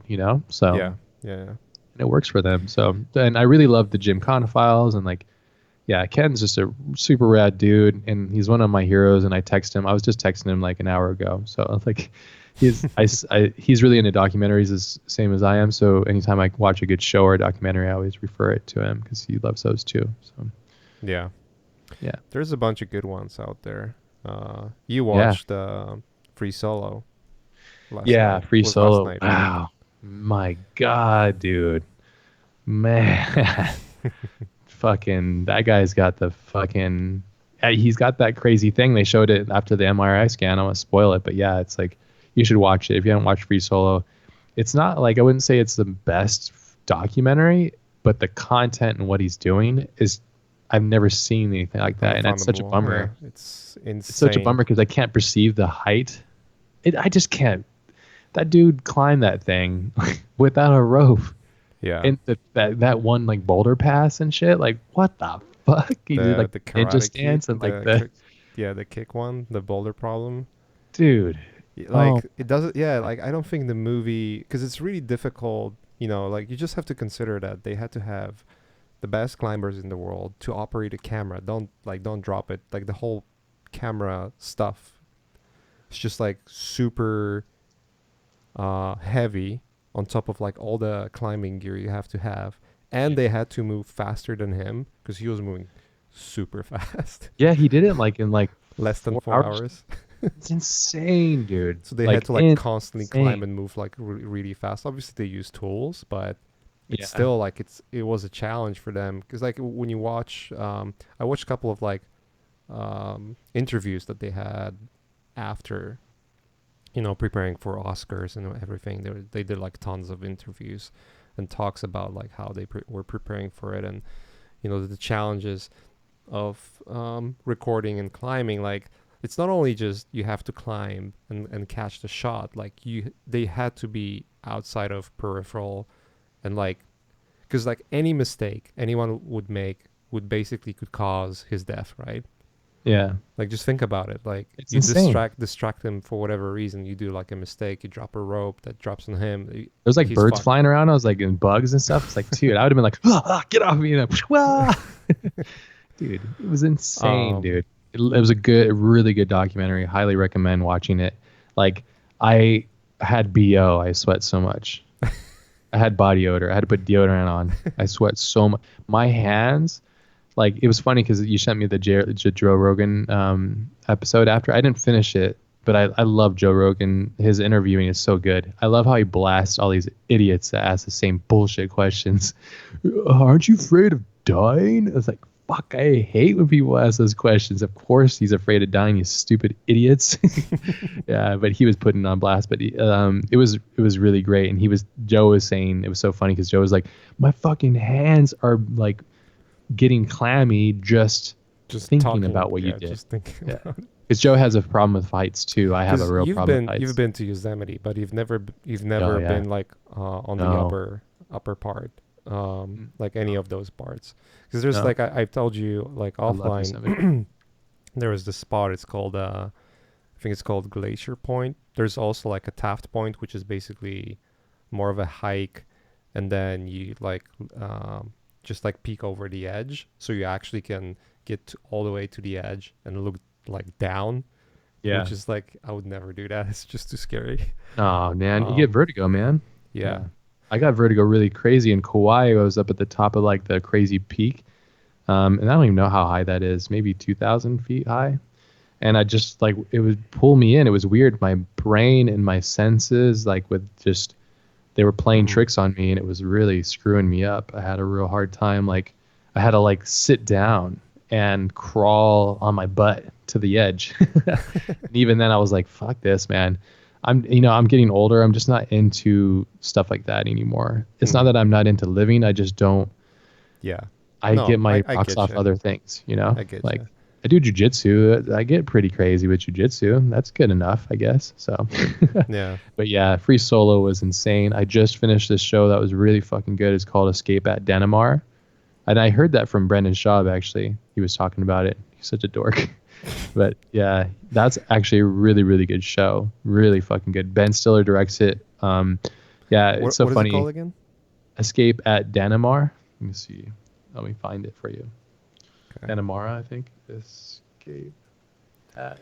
Dude, Brandon Schaub and Theo Vaughn, their podcast king in this thing. Yeah, You put it perfectly. It's Dumb and Dumber. it's dumber and dumbest. That's what it is. It's the second evolution. But I still like it. It's It's like there's so some good. times where they make I love fucking it. epic jokes and they kill it. Yeah, so if you have Showtime, it's a show on Showtime.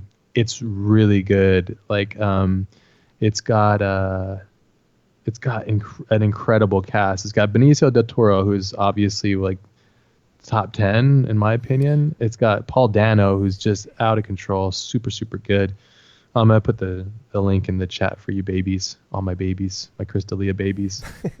Let's see, there you go. It's so good though. It's like so well shot, so well edited. It's like on that level of like the Fargo show.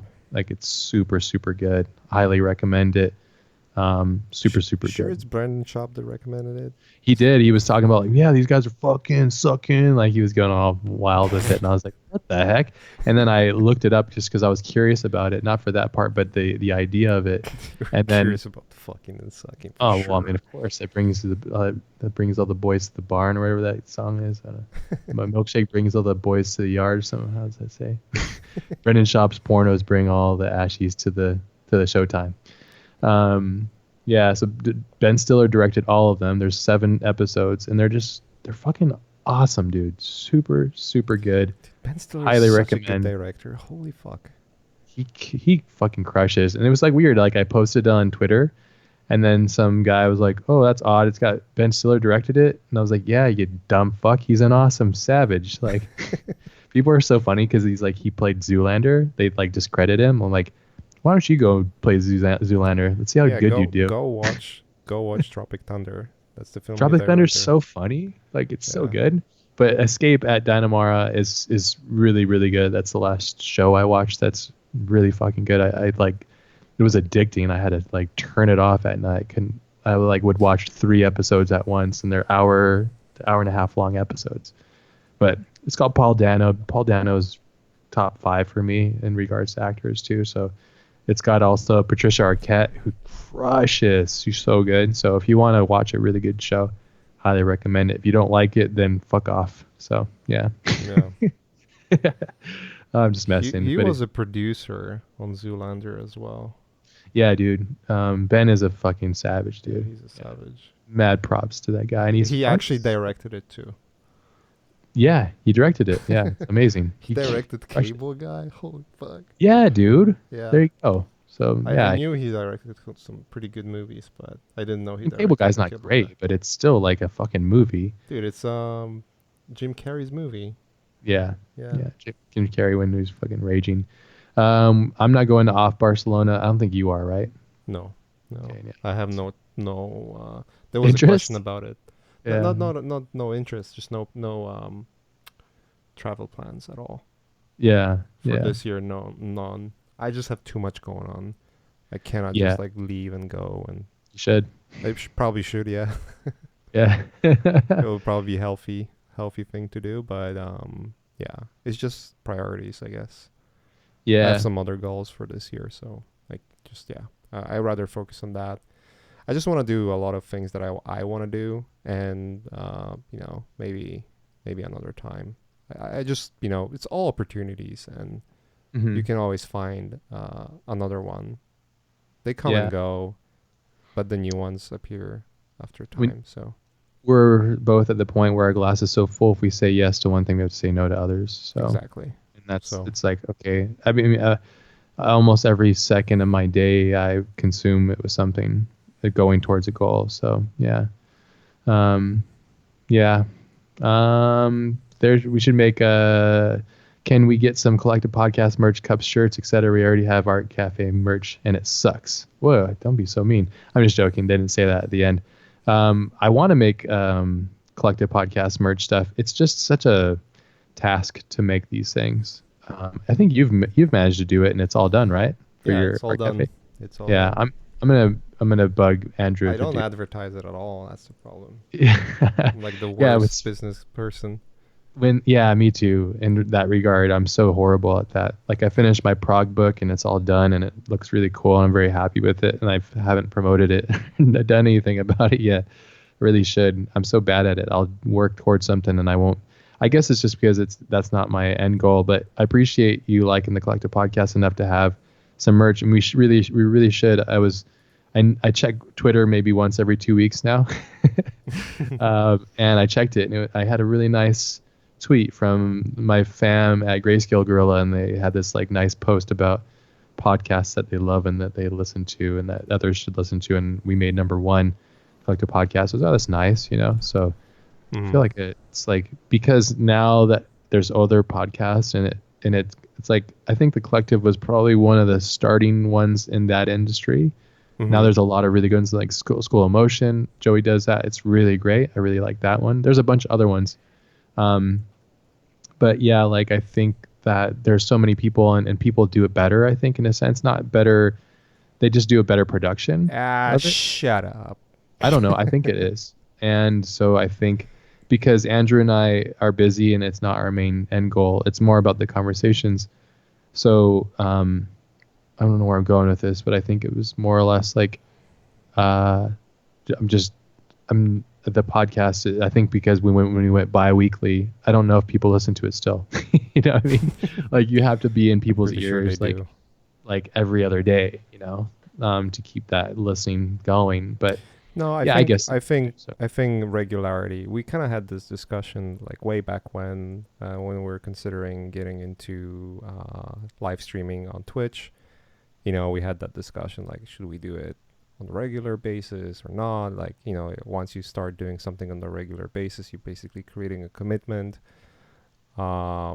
And it just like clashes with the priorities. Like you might have different priorities that come with your interests and what makes you happy. Um, yeah, so, but yeah, I don't know. yeah, yeah, and that's basically what it always comes down to is like, because I've thought about stopping the podcast many times, just because it does take a bit of time. So Yeah, yeah, it can be a beast. That's why I took like a break. I treated it like, because I'm doing it, you know, you're doing it for free as well. And yeah, we do it for so, love and our yeah, interest of things. Yeah. exactly. Yeah, it keeps us sharp, introduce or interviewing people that we admire and talking about the process and hearing other people's perspectives. Yeah. I think it really helps. Sometimes it just gets kind of boring though, asking the same questions, hearing the same information. That's why I like to mix it up and try to invite other people, different tasks and different lifestyles, So Mm-hmm. it's all about conversations too, So, but sometimes it does kind of get boring. Or if like I had bless their souls, but I had like a run of like 2 or 3 guests where I was just like, oh, you're so dry and boring. You'll never know who, guys, so don't try to guess. But I was like, after that third one, I was like, fucking kill me now. These episodes suck. And I didn't want to do it anymore. So I'm like, man, I realized then I had a banger and I was like, oh, this is great. I realized that the best guests that I've had are people that have age behind them because they have experience, or younger people with like crazy experience too. It's just people that have more experience. The ones that don't have like life experience usually end up being very dull and boring, but Mm-hmm. that's just a general thing. You know what I find to be the best guests? My friends. Yeah, always. It's Because you like, know them. So you don't yeah, have to worry. You don't have to yeah. waste 20, 30 minutes getting to know them and get started and getting the conversation going. It's Mm-hmm. not like we're Joe Rogan where we can afford to have people in our place. Not like I'm blaming anything, but he has the beauty and the pleasure to be like eye to eye and giving Elon weed and stuff, which is like fucking awesome. So that was amazing, by the way. I also want to point that out. Like such a ninja move by Joe. He's like, hey, let's just try some of this. Like, and he just fucking did it. So good. That was Yeah, awesome. that was awesome. Props to Elon. After I saw that, I'm like, I'm buying a Tesla. That's what made me decide to buy a Tesla. Really? No, no, I'm just joking, but it was another thing, like another really cool thing that I had seen. Like having that- a flamethrower? yeah, it's just fucking rad. He's an odd duck, and I love, like, that's another thing about Joe. I love he just a straight shooter. He was like, you're just like a weird guy. Like, he just called him weird, like, right to his face. I was like, it's so funny. Because he is a unique guy, and that was a great episode. Yeah, Joe So has like absolutely zero fucks in himself. so good though. Yeah, like, you can't fuck around because he'll shoot right through it. I had a couple of friends like, you should get on Joe's. I'm like, yeah, I would love to. That's never gonna happen. I'm not. He's so You big should now. get- It's not even possible. You should get on Joe. Dude, I was like, yeah, I would love to. Yeah, of course. It's like, it's Dude, almost that's like a lottery ticket, dude. yeah. I mean, I don't know. I mean, if I could have said the same excuse about Ken Block, So never say never, but that's a real big one. Yeah. There's a Oh, lot of things. Even Ken. I mean, Ken wants to get on there, and he hasn't been on it yet. And Ken is like hugely successfully yeah, advantaged. don't get me wrong. I love what Ken's doing, but he's like nowhere near as big as Joe. There's just No. Ken wants to be on Joe's podcast. No, Ken, yeah, I Ken know. loves Joe's I'm just podcast. saying, like, on the opposite side. Yeah, Yeah, like if you they're want to different be on things, Joe's so. podcast, you have to catch his attention, meaning like he has to find you by himself and get interested Yes. about you. Yeah. Otherwise, you yeah, can't tell forget him it. to get on. Like, you can't say, hey, you should have this guy on. So, I mean, his somebody asked. guests sometimes tell him to invite someone, and he considers, especially if it's like a topic that really interests him. But Yeah. it's very rare, very, very rare. Yeah, I mean, that's good though, because you get that top quality, and he's doing it because he wants to, and that's how it works. Somebody asked about the UFC fights this weekend. You showed me one of the fights. I watched it, and did you watch the whole card? No. Okay, just a couple of those like main hitters, Yeah. or just that one fight. Just honestly, I watched the Stylebender, is that his name? yeah, I Style- watched that car. Like Watched that one too. last 4 5 fights. rounds? Five farts. 5 farts. You watched a bunch of farts just coming out of your ass. Oh, you know Yeah. which fight was really good as well? How do you watch your There's farts? this But there's this guy. His name is Roundtree, and he was basically like just Muay Thai stance throughout the Muay whole Thai? fight. Yeah. Yeah, he was just like fucking up this guy. his name's a Roundtree. That's Yeah. cool. He got your ass beat by a Roundtree kicker guy. Okay, that's cool. No spoiler alerts, but I did watch that one. And you know what? Like, I've been watching. I was telling Mache this, and this could just be me being a bitch, but like, I've been watching UFC for such a long time. I've been watching it since like the first ones on VHS at like Blockbuster. Like, that's how old I've been. I remember watching like the first ones because it was like a thing. It was like a taboo thing that you could rent at Blockbuster, and I was like, "Fuck, this is awesome!" And I was really into it as a kid because as a young kid, I was really into like WWF until I found out it was fake, which I found that out like a month into, and I was like, this is lame. And I was 5 years old, and I thought it was lame then. So anyways, I was watching it, and it's evolved and changed so much, and it's such an incredible thing. And I spar and I roll with some peeps. Like Liz Carmouche was at the gym tonight. She's awesome. I didn't get a chance to roll with her. I need to roll with her. But anyways, so I'm pretty well like adapted to like knowing, and I stopped watching them like 2 years ago. I stopped paying attention. I do have Fight Pass too, so I have them all. Mm-hmm. But I stopped watching them, and I watched that fight, and I was like, it kind of annoys me because everybody's like, it's the best fight ever, blah. I'm like, it's kind of annoying because I'm like, no, it's not. I've seen way gnarlier fights by like fighters who I feel are better in a way. I don't know, and maybe I'm completely out of my fucking ass about it. I'm sure I am because I don't know. I know some about it, but I don't know everything. There were some really nice moves in that fight, and there were some really rad parts. But like, watch that, and then go watch like one of Matt Hughes' fights. Just do that. Just gauge the difference there. It's a huge difference. Watch Matt Hughes in his prime, or Wanderlei Silva, or Spider Silva, or I know what you mean. even Chuck Liddell in his prime. Like, I'm just saying that there's a difference there, and the sport itself is evolving, and it's really great, and I do love that aspect of it. And the athletes, nothing to take away from them. It's just it was more or less annoying that everybody was like, "It's the best UFC ever." Like, I'm like, you're just a fucking poster boy. Like, it's not the best. I've seen better. There has been better fights. It's like everybody when they're on Conor McGregor's jock. It was kind of annoying because I've seen better fights than he's produced. He's just really good at talking shit. He's a brilliant businessman. Yeah, I kind of he's kind of like Props to him too. He's a fucking badass, dude. Like a legit badass. But there's fighters in the UFC that he's a smart at like, business for sure. That's didn't Nate for Diaz sure. just fucking hand him his ass like multiple times? Well, he did once. Then there was one fight that he won back. Oh, okay, that's awesome. Yeah, You're a big but fan, though, so yeah. I you know, with all the shit that's going on around him right now, it's like, dude, you just have to fucking stop talking. And if you want to talk trash, like go back to the cage and prove it. Oh, is you he know? like talking a bunch of Yeah, smack? he's talking smack, and he's like getting actually like really nasty Oh. about it too, which is like, dude, like you have gazillions of dollars, like just stop. Like Well, he's a stop. fighter, that's why. So you can't take that out of him. Yeah. So, No, for sure. yeah. For sure. It's just like Bad. there's certain level of like I get the trash talk just cuz like when he started in the UFC it was very playful. Yeah. Like in a yeah. way, like you could tell like he was pretty serious about it, but he was having fun. He was aggressive about it, but not over the board, you know? Like Yeah. he wasn't crossing the line, and like some of his Cross the line. recent stuff was just like, dude, I don't know. Well, that's cool that you're getting that because this whole time I would say that. So the whole time he's talking shit, I'm like, I don't know, bro. Like, and Let's put so it this way. smart guy though. Smart. Before it was very comedic. Yeah. That's why I was like enjoying it. And now it's like Sure. it's not funny. Like it's not funny anymore. I think it's probably not actually funny because nasty. he's not an active fighter, and it's Yeah, like, and you know he oh, came back and lost, and yeah, probably stung him like real hard. yeah, he So- lost pretty decently too, if I remember. Oh yeah, he got who did smashed. fight? Like there was no contest. He just got destroyed. In Yeah. that fight with I'd also Khabib suggest just like basically watching Robbie fucked him up. Lawler or the Cowboy Cerrone. Like watch some of their heavy fights. Those are the fights, you know.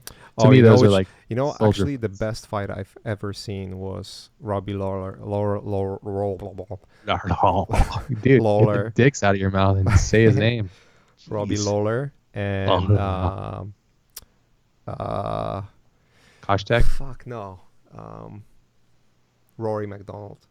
that's a good one. Whew, that was a banger. beast one. That was a banger, dude. Those guys hit the wall of like warrior wall right there. Yeah. Yeah. So and at the same time too, I don't know, something about it. I'm getting older. I don't like seeing people fucking bash each other's head in, and like I don't find it entertaining as much as I used to. I don't know why.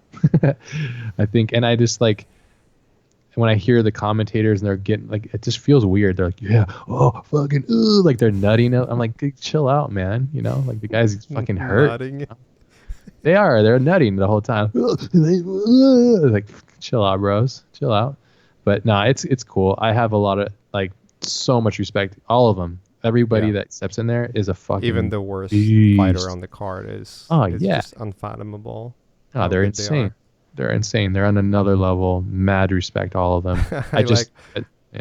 I like when we watch the fighter and the kid, and Mm. and then you know like someone tries to be like cute, like I'm a fighter or whatever, and then Brian reminds everyone like Brendan could just like literally fuck you and you Yeah. couldn't do anything about it.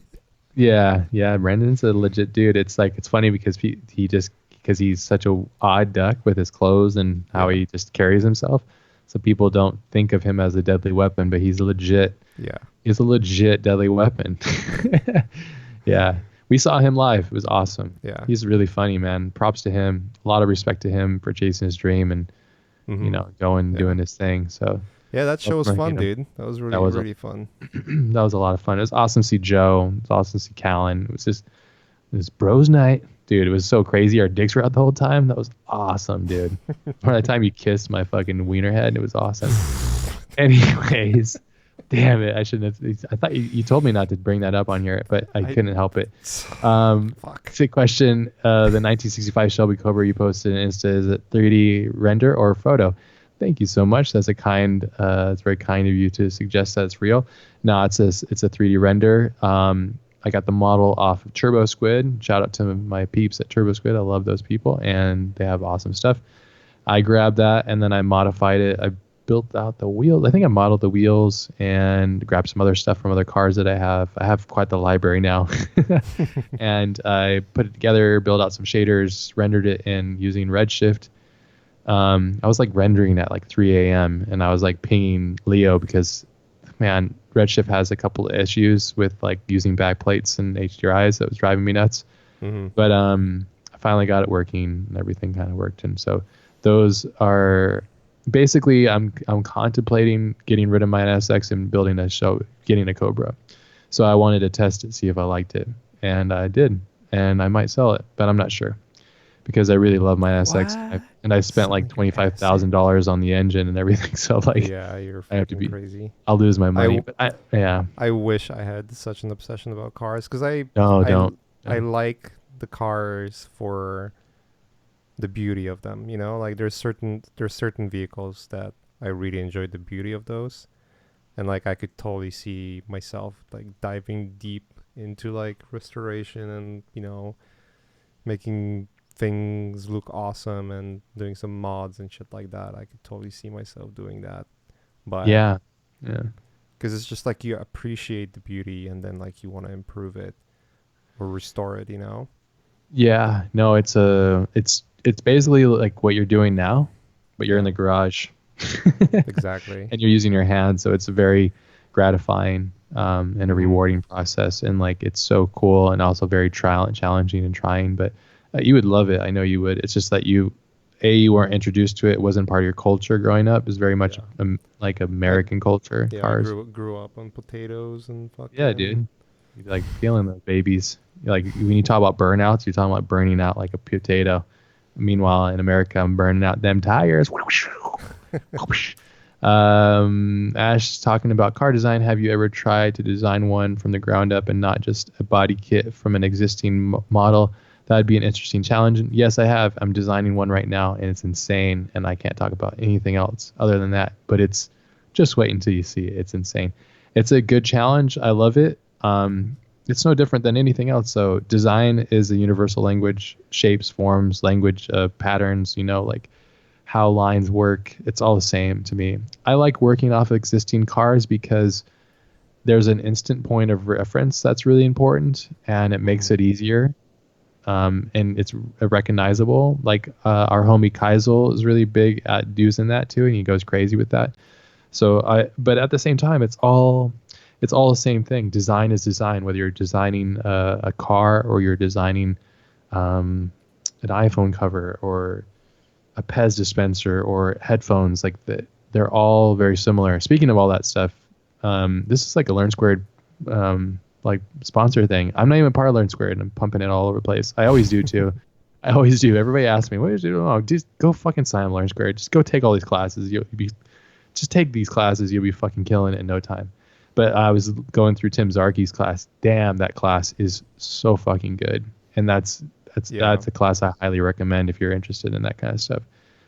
Production design and all that kind of stuff. Not production design, it's like props and product design. Yeah, it's amazing. Ash, do you keep getting UI projects lately, or have you been trying to steer away from that niche? Yeah, I've been trying to stay away from it. To be honest, I still do them, and I have a couple things, but all these short films and these things that I do now, like I'm able to get hired. I can't say them. Starts with an A and ends with pool. But I work on some pretty cool stuff for some really amazing clients, and I'm doing more stuff that's in line with like Epoch or Edifice and all that kind of stuff because Hmm. that's where I'm putting my focus and energy towards. So, but I still like that stuff. It's just I got kind of burnt out on it, and honestly, like there's like all these pop-up studios and like whatever. I don't want to talk shit here. I'm not really a fan of it, and so it kind of got oversaturated. It was a unique thing I felt when I was really getting into it and I was starting. The studio that was doing it like at a very high level was the Studio Prologue when they did all the Iron Man stuff, and I still think that to be some of the best stuff. So I came off of that like whole high, and there was no other studios doing that level of work. And now it's like there's like a fucking HUD. Like I always make fun of Andrew because that's what he does now. He's like a HUD master, and it's awesome. I mean I make fun of Andrew for everything. So, but I was I forgot I was making a joke at him the other day. He was asking me about something, and I was like, yeah, go fucking make a HUD on Pinocchio the remake or something, you know, like Pinocchio's HUD or something, you know.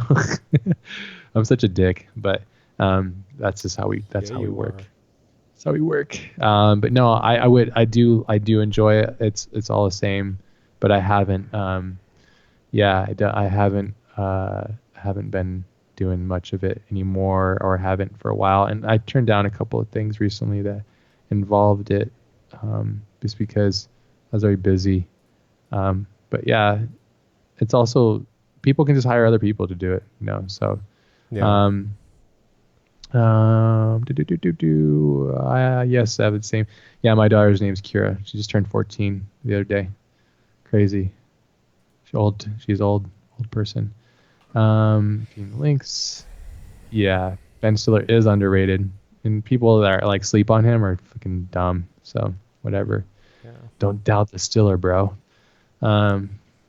Yeah, it's crazy. He also directed The Secret Life of Walter Mitty, which I still haven't watched, but I heard it's amazing. I heard it's really good. So, can we have Raul Marks Part 2 on the Collective Podcast? I'd love that. Raul had a kid, and he basically disappeared. So, yeah. That's what happens when you have a baby. Raul. Yeah, he had a baby, a young boy, I think. Cute little boy. I think they had, that was like, must be about a year old now.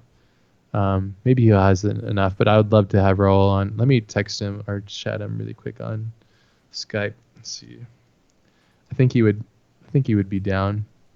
Skype. He's a busy dude, man. All over. Yeah, all of those guys are. It's like the biggest problem to get people on podcasts, just because like how busy everyone is, and you're just asking for a favor for someone to join.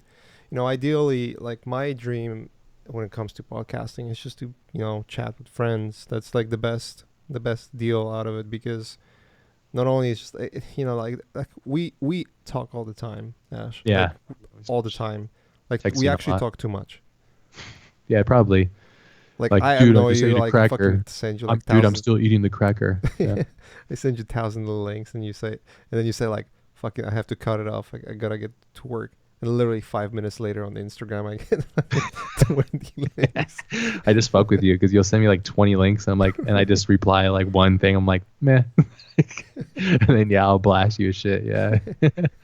Yeah, I'm such a dick, but I learned it from you, so I'm just responding to you like a mirror. So it's the same with Learn Squared, like finding instructors. Oh, yeah. It's so difficult to find the right people.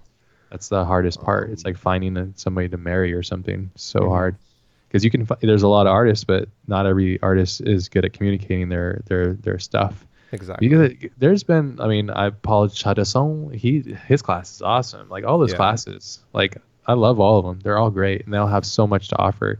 But, I mean, there's so much already. So yeah. The best part about having that business is just like I don't have to buy any classes. Yeah, and I've been grandfathered into that one, so that's nice. I was like log in. I'm like Uber Ultra Master. Yeah, suck on that. Nah, it's awesome. Yeah. It's such a great resource. Vitaly Bogorov, yes, of course. I mean, everybody wants Vitaly's is busy, is making his game. Yeah, he's too busy right now. Love to though. He's such a beast. I have so much respect for him, so I rarely ever bug him. I'll like send him something like once every 6 months or so, and I think he wouldn't even care, honestly. So, but I just don't want to bug his ass. No, I text him like every now and then. He's like always busy, but like he always replies. He's a super good dude. Yeah, he is awesome. The Collective Podcast got me started on my artsy journey and introduced me to the works of so many cool artists and creatives. Thank you. Oh, you're very welcome. So happy. That's awesome. You're very welcome. And it's cool that we have these resources that are out, you know.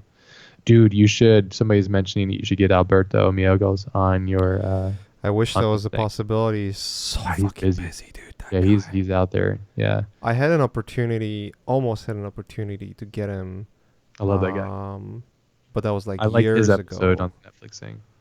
That was years ago. Um, I yeah, got he's him. so busy. Like, Just listen to the collective podcast one. Okay, I got him on there. oh, you got him? Yeah, hell yeah, dude. It was one of the best episodes because Fuck. he's like uber Spanish and like Vaina? super direct. And he gives zero fucks. He's Yeah. a rad dude. He's a rad dude and such a beast, man. Such a beast. That Netflix thing that they did, It's the pretty witness or insane. whatever. Yeah, Dude, it Witness. was insane, man. It was so It's probably insane. the best So good. animated thing I've ever seen. Yeah, people. I mean, the thing is that if you know, if you've all seen Spider Verse or Spider Man, the verse of spiders or verse spiders or spider jizz or whatever it's called, The verse spider. the verse spider. Yeah, I had the art book on my table. Diverse spider.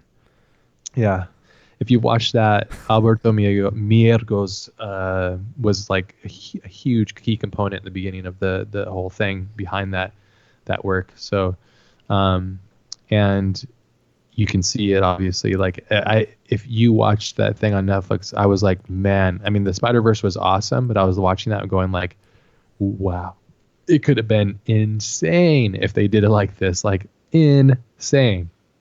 I'm not saying that they didn't do a great job because they did, and it was really awesome. But there was like when I watched the thing on Netflix, I was like, okay, this is what happens when you let Alberto go crazy with a budget, and like Yeah, this this is when you allow him to do whatever he wants to do. and he killed it, man. It was. I So had a hard good. time watching the other ones to be honest because that was so good, and I was like, no, it's not as good as that one. So I had a hard time. I mean, to be completely honest. So Yeah. yes, are we sad about Notre Dame? Fuck yeah, dude. What a fucking travesty that is. I've been there. I went there when I was at Paris. Incredible, just incredible. And I saw the pictures of it burning. Mache sent to me because I get all my news from him because he's fucking news hawk. I And get I all was my like, news from fuck, Andrew. dude. Yeah, it is, man, dude. That's so funny. Oh man, you guys, it's like all chappy fan mail news and shit. But Yeah, nah, he's always it sending me was Chappie first, and then it's like other yeah, news. such a bummer, such a fucking bummer. But yeah, that was man, that was such a bummer, such a fucking bummer. That's if you get a chance to go and be in that place, it's just it's fucking amazing. Such a rad place, so fucking cool and so beautiful. I know they're gonna fix it. I know they're gonna do it right. You know, it's a fucking gem of Paris. So Yeah, if you think it's just about a lot of monuments that we see today, they have been restored from the World War II, you know? yeah, exactly. So I So mean, so shit's they can do it, happened. yeah. Yeah, and it's not It's like just a it is. bummer because like a lot of relics that were in there are gone, you know? Dude, They'll that's be gone so fucking forever. So bummer. that's like the biggest part because like obviously missing like the original beauty of something Yeah, is a big bummer. But like if you think about art in general, like pretty much every single art piece that's out there, the yeah, ones that are from like 14th, 15th, 16th century, they've been restored. They've been like painted over basically, you know? yeah. They have to be because they, you know, the materials that they were made The paint with, they shit. just don't Yeah, last at all. So yeah. they just They have didn't to have be that restored. obvious. So it's technically a pretty much a restoration work Yeah, everywhere, but I guess pyramids are the exception. yeah, pretty much. Yeah, because it's like, what are you gonna do? It's such a big ordeal. So, Yeah, they're suggesting get John Sweeney on. You know, I need to get. I think you should get drawing a John. blank. Did I not have him on my podcast? Why You am I should drawing get a blank? I suck. you're getting Aton, right? I want to. I think I told Andrew to do it, but he fucker. I'm gonna blast him right now. Can you get Aton and Sweeney on the TCP, please? I did a lot of exclamation points too. He's gonna get mad at me for yelling at him. But yeah, I would love. I mean, dude, John is fucking killing it, dude. His Yeah, Instagram feed, he's so inspiring to John's me right now. amazing. He's killing it. It's cool because like I love 3D Coat as well, and he's using it. And it's cool to see how he's using it because I learned my pipeline through like Daz, which I think Daz was taught to you by John, right? Didn't John tell you about it? No, I learned Daz from my friend Marek. Okay. Yeah, because Daz is wild and it's awesome. And so Daz, when you take Daz to 3D Coat, and you do it the way that he's been doing it, it's like that's what I do too, which is awesome. I wish I would share more stuff. There's just so much work that I hide from the public for various reasons. There's always a reason to hide. So yeah, I only release certain things. Everybody sees maybe 20% of what I make. Ash, more short film shit. When's the next Scott and Ash short going to drop? Anthony, well, I did help Anthony, Francois, myself, and Connor Griebel. We all helped Anthony on his latest feature film, which I just saw a cut of it yesterday. It's fucking awesome. It's called Come True. nice. So fucking proud of him. It's incredible the level of work that Anthony's done. He wrote it, he directed it, he shot it. It's incredible. Yeah, he's a savant. Yeah, he's insane. So it's not my film, it's Anthony's film, and I helped him on parts of it. So, but Anthony, it's very much Anthony's film, and it's awesome. It's called Come True. I think it's gonna be at some of the film fests coming up in like the next 3 months or so. I can't remember. I'll be definitely sharing information about that as it comes. But yeah, so proud of him. And so that's the last thing. But Anthony, I really want to make a game. We really want to make a game together. And Anthony's actually pretty good with Unreal already. So, and since it's a big thing that I've been kind of learning, because when you do CGI, you like go through the whole process of building a shader and modeling this blah blah blah blah blah blah. Mm-hmm. And when I watched a bunch of tutorials while I was working about people using Unity and Unreal. They're very similar in certain ways, but I think Unreal has a certain edge on just the speed of getting a good visual out faster. And but I was watching it and I was like, well, this is basically me working in 3D. So yeah. And I was like, it's basically the same exact thing, but instead of it just being like this 2D film that lasts only 2 minutes and takes a fucking year to make, it's like a thing that you can experience. And so to me, I'm like, okay, that's the future for me. So yeah, so Anthony and I want to make a game together. That's probably going to be the next thing that we do. Hey, maybe it'll be Lost Boy. Who knows? So that'd be really cool. Hell yeah. Yeah, it's a different experience, something weird. But yeah, so that's hopefully the thing that we do. Do you actually know any good courses or tutorials to learn how to direct motion graphic sequences? Yeah. Jorge's is one of the best. Jorge J.R. Canest is one of the best. Word. Pedro, have you signed up for his class? I imagine you probably have, but how to direct motion graphics sequences. Yeah, I think that's going to be really good. I would say his class, and a class that I always go back to all the time, I just did 2 days ago, which is Michael Wrigley's class. Yeah, Francois and I, our Friendly Robot and I, this is AKA Friendly Robot, we're almost done with all the principal renders and everything, and we're moving into After Effects, where we're doing all the grading, compositing, all that stuff. And I forgot how to set these up properly, and Michael Wrigley has this really great class about how to set up all your files. And I already knew how to do it, but it's just things I forget, and I didn't want to miss any steps. So like using like immigration plugin, which is like a $40 plugin that you get off AEscripts that like allows you to integrate and import all your sequences in order really cleanly. Mm-hmm. After Effects bare bones is good. After Effects with the right plugins is great. So knowing which ones to use and when, where. So that class is really good. But I'd suggest those two classes because they're invaluable. They're so good. So super good. What do you think about the upcoming adaptation of Akira? I'm sure one of you is working on it. Winks. No. Neo Manhattan thing. I'm not working on it. Mache's not working on it. What I think about it? Good luck. That's all I have to say. I don't know. Yeah, I mean, it's an unfilmable film in my opinion. An unfilmable film. What I mean is that to make something good. I didn't even know that they were making it. I knew they were making it every before. Year, I think it's literally a film. It's like, why would you make it? That's what I think. Yeah, I don't get that.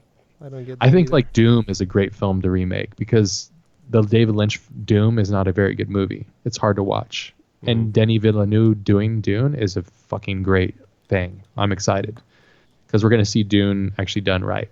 I think. My opinion. I think so too. Man, I am trying hard to get in contact with him or work on that film. I'm pulling all kinds of strings. Maybe it'll happen. I don't know. So That's a goal. I Nice, really love nice. his films. I loved Arrival. I really loved Enemy. Prisoners had some amazing scenes. He's one of those directors that is just I mean, I've heard he's amazing to work with too. So yeah, but no, the Akira thing. All I have to say is good luck and best of luck to you. It's a very difficult project, and I think it's something that I don't think should be made. Honestly, I think the original anime is so good. It's like why? Why would you? I don't get it. Just because you can make a buck, I don't. Whatever. Make a buck making another Transformers movie or something. I mean, fuck. You know? Yeah, I don't know. It's Yeah. hard to tell. Like, it's just like I agree with you. It's a sequel, or no, not a sequel. Sorry, it's a remake. Another remake. It's Yeah. like I'm kind of tired of remakes. You know, a Oh little bit, yeah. a little bit. I was tired like 10 years ago of them. So yeah. But yeah, it is what it is. Yeah. Uh.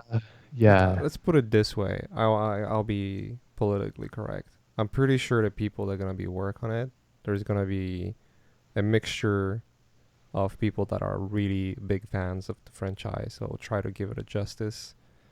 And Yeah. there's gonna be a mixture of people that it's just another job for them. Yeah. Yeah. Yeah. Yeah. I mean, I who don't. knows? There's always a possibility that something can be pulled off and done really well. But that we know that only happens when you have pretty much everyone who's working on the project, almost every single piece of it being done correctly. You have to have It's like so the rare. right people, and it's so rare. Yeah. It's almost like Cameron said it, it's like lightning in a bottle. It's like capturing lightning in a bottle. It's Yeah. just so rare. It's just a thing that just really doesn't exist. And I don't know. I mean, maybe we'll work on it. Maybe. I don't know. We haven't been asked to, No, and I I don't was not think so. asked for sure. And even if not, it's not the end of the world. You know, I don't know what I would be able to contribute to that thing to make it anywhere better than what the original animation is, honestly. So, Yeah. it's like I watched Ready Player One and like hats off to them. Like I really enjoyed the audiobook. I mean, there was some silly moments. Obviously, it's not perfect, but like the movie was hard for me to watch. Honestly, I never finished it because everything was all Gumby. Like everybody's it looked like PlayStation the movie, and the animation was so wild. Like the camera was moving so much all the time, everywhere. It was driving me nuts. Like there was just Hmm. like you're going through, and I get it because you're in virtual space. I get it, and I guess you get that. You could say, well, gravity is the same thing. I think gravity is probably different because you're expecting it. I don't know. It's weird, but Yeah, yeah. I saw Gravity twice. Yeah, I know. I know the Yeah. story. Yes. Yes, that's it. But yeah, and I like Gravity for it. It had some really amazing moments to it too. So I need to watch Roma. I think it's called Roma, the black and white film on Netflix. I heard it's amazing by Corione, I think, who did Gravity and No Children for Old Men. Yeah, and I hear it's really good. But it's like won all those awards and stuff. So yeah, Like Rishi's saying, like literally, who asked for Aladdin? what's that? Oh, Alad- Aladdin. Yeah, Aladdin, yeah, yeah. yeah, yeah. Aladdin, Aladdin. Aladdin. Yeah. Yeah, who the fuck wants Aladdin? Especially with Will Smith. Like, come on, you can't. I don't know. It's like that stuff is like, come on, man. Like, I don't know. You know who asked for Aladdin? Some fucking executive sitting on stacks of cash. That's who asked for it. It's exactly what happened. It's just like, it's just It's a lazy. business, yeah. Honestly, it's a lazy business, man. It's just Yeah. like, oh, like what other properties do we have? It's like, why don't you take a risk? Yeah, I don't know, whatever. Yogi asked, how did you build your foundations in traditional media, Ash? When and how did you start learning? Can you recommend an effective method of course or course for beginners? I learned how to draw at a very young age. I grew up very poor, single mom, and didn't have a lot of stuff, but we had paper and pencil. It was a very cheap toy for me. So I learned how to draw. I started off by just drawing with like an idiot and like drawing everywhere on paper. And like I grew up like on like an air mattress with a box and paper. That's like my childhood. And I would sit there and just draw. And then so I started when I first started drawing. I started drawing paper and pencil, obviously, and pen, and then then Micron pens that came out. You remember that? Yeah. Micron pens. Well, It's cool when like I saw all I your old remember art. those when I came here. Yeah. Oh yeah, yeah. That's an American delicacy right there, baby. American. That's a high class first world fucking pen right there. So yeah, I started doing that. I mean, it's funny when I saw all your art, your old childhood art. It's all very similar to mine. Like it's Mm. just shitty and like weird, but it's awesome. It's like so cute and like weird, because there was so much energy that you have as a kid to give to your art. So I started off there, and then I learned how to paint a little bit more, through like DVDs and Gnomon DVDs. Like I learned how to paint from like Sean Barber's, like I forget what, I think of like black, big massive black or whatever, massive black cock, whatever that thing's called. So it's called, right? Because it's got the chicken on it. Mm-hmm. But yeah, I think Sean Barber did a tutorial in there that I had a DVD and I learned from him. Sean Barber's I've had him on the podcast actually. He's awesome. He's a tattoo artist, does amazing portraits. So I learned from him, and I learned from a lot of painters and illustrators. And I also learned from, I did college. I did 4 years of college in art. So I learned a bit in there. And then I liked painting and stuff, but I knew that there was no future for me in it because it was just literally going to cause me too much problems. So I got into design because design was easy to me. It still is. I love design. It's not that hard. It's I think I kind of just flow with crazy it. because, like, for vast majority of us, including myself, design is the hardest part to learn. Yeah. And to me, it's almost like the way I look at design is it's an endeavor you take for your whole life, Yeah. and you never get good at it. I mean, you get decent at it, but You get better you at it. always Yeah. learn. Yeah. Well, it's a way of seeing. It's a way of being, basically. It's a way Yeah. of existing. That's really what it is. Design is like a way of seeing the world, through a unique eye. So any effective method of courses of learning? I would say the same thing that I mentioned. Yeah, well, there's Learn Squared, yes. But like, I've talked about photography earlier. I approach all of the things that I do, the same way. That's why I've held off from learning Houdini, because I know that once I go in there, it's game over. I'm just going to go fucking balls to the walls and go bonkers. So I'm holding off because I know how insane it's going to be. So it's the same way. If you missed a part of the photography, it's earlier in this episode. They can re-listen to this, right? Yeah. It's like Okay. right after the stream ends, It people like can pushes watch. to live. Yeah, Or, yeah, it's okay. already live. So if you missed that, I would suggest listening to that because it's the same approach. It's a long journey. I wish you the best of luck. You have to love what you're doing. Don't follow what other people say. Don't listen to me. Just follow what your heart tells you. You might be an amazing painter within yourself, or you might be an incredible designer, amazing photographer, or amazing whatever, food creator, whatever. And you have to find that within yourself, and that's going to come from what you're interested in. Mache and I are obviously very interested in like 80s, 90s anime. There you go. That's Yeah. what you've been watching on the screen the whole time. I also love weird films and stuff. So like it's your art becomes what you love, So Pretty much, yeah. You get drawn into something that you really love, and it yeah, manifests through your work. I don't necessarily I think drawing and sketching is very important. I draw and sketch probably every day, but I don't find it to be a key essential thing always, especially now, like, because to my point earlier in the podcast, is this a podcast? This is a podcast, It's a right? Our podcast, yeah. stream I show mean, earlier in the vast show. majority of people gonna watch it after it ends. So Okay. Well, I was mentioning Frank Miller, and I was mentioning the time that Frank Miller was on his rise. Digital art was non-existent, really. And now digital art is on its rise. Like GPU rendering has changed the game. Unreal and Unity game engines are changing the game. yeah, They're making it so that we can comic book art was the thing of the day, because when I was growing up, that was like the profession that you wanted as an illustrator, in my opinion. It's like, dude, you could fucking draw comics. That's cool. That doesn't even exist anymore. It's not really a reality. For very few people, it is. But it's not as prevalent as it used to be. yeah. So You can I still think, work as a comic artist, like as sure. a ink. You can do inks. You can do coloring, but like it's not where the money is at. Like unless you're again like someone who's really fucking good and you have ton of experience and You Yeah. built the name for yourself, then you can ask for decent amount, but vast majority of comic artists are so underpaid compared to even if you were just working in entertainment industry. Yeah. Yeah. Yeah. So back to, yeah, I mean, our point about illustration and stuff, I think it's very important.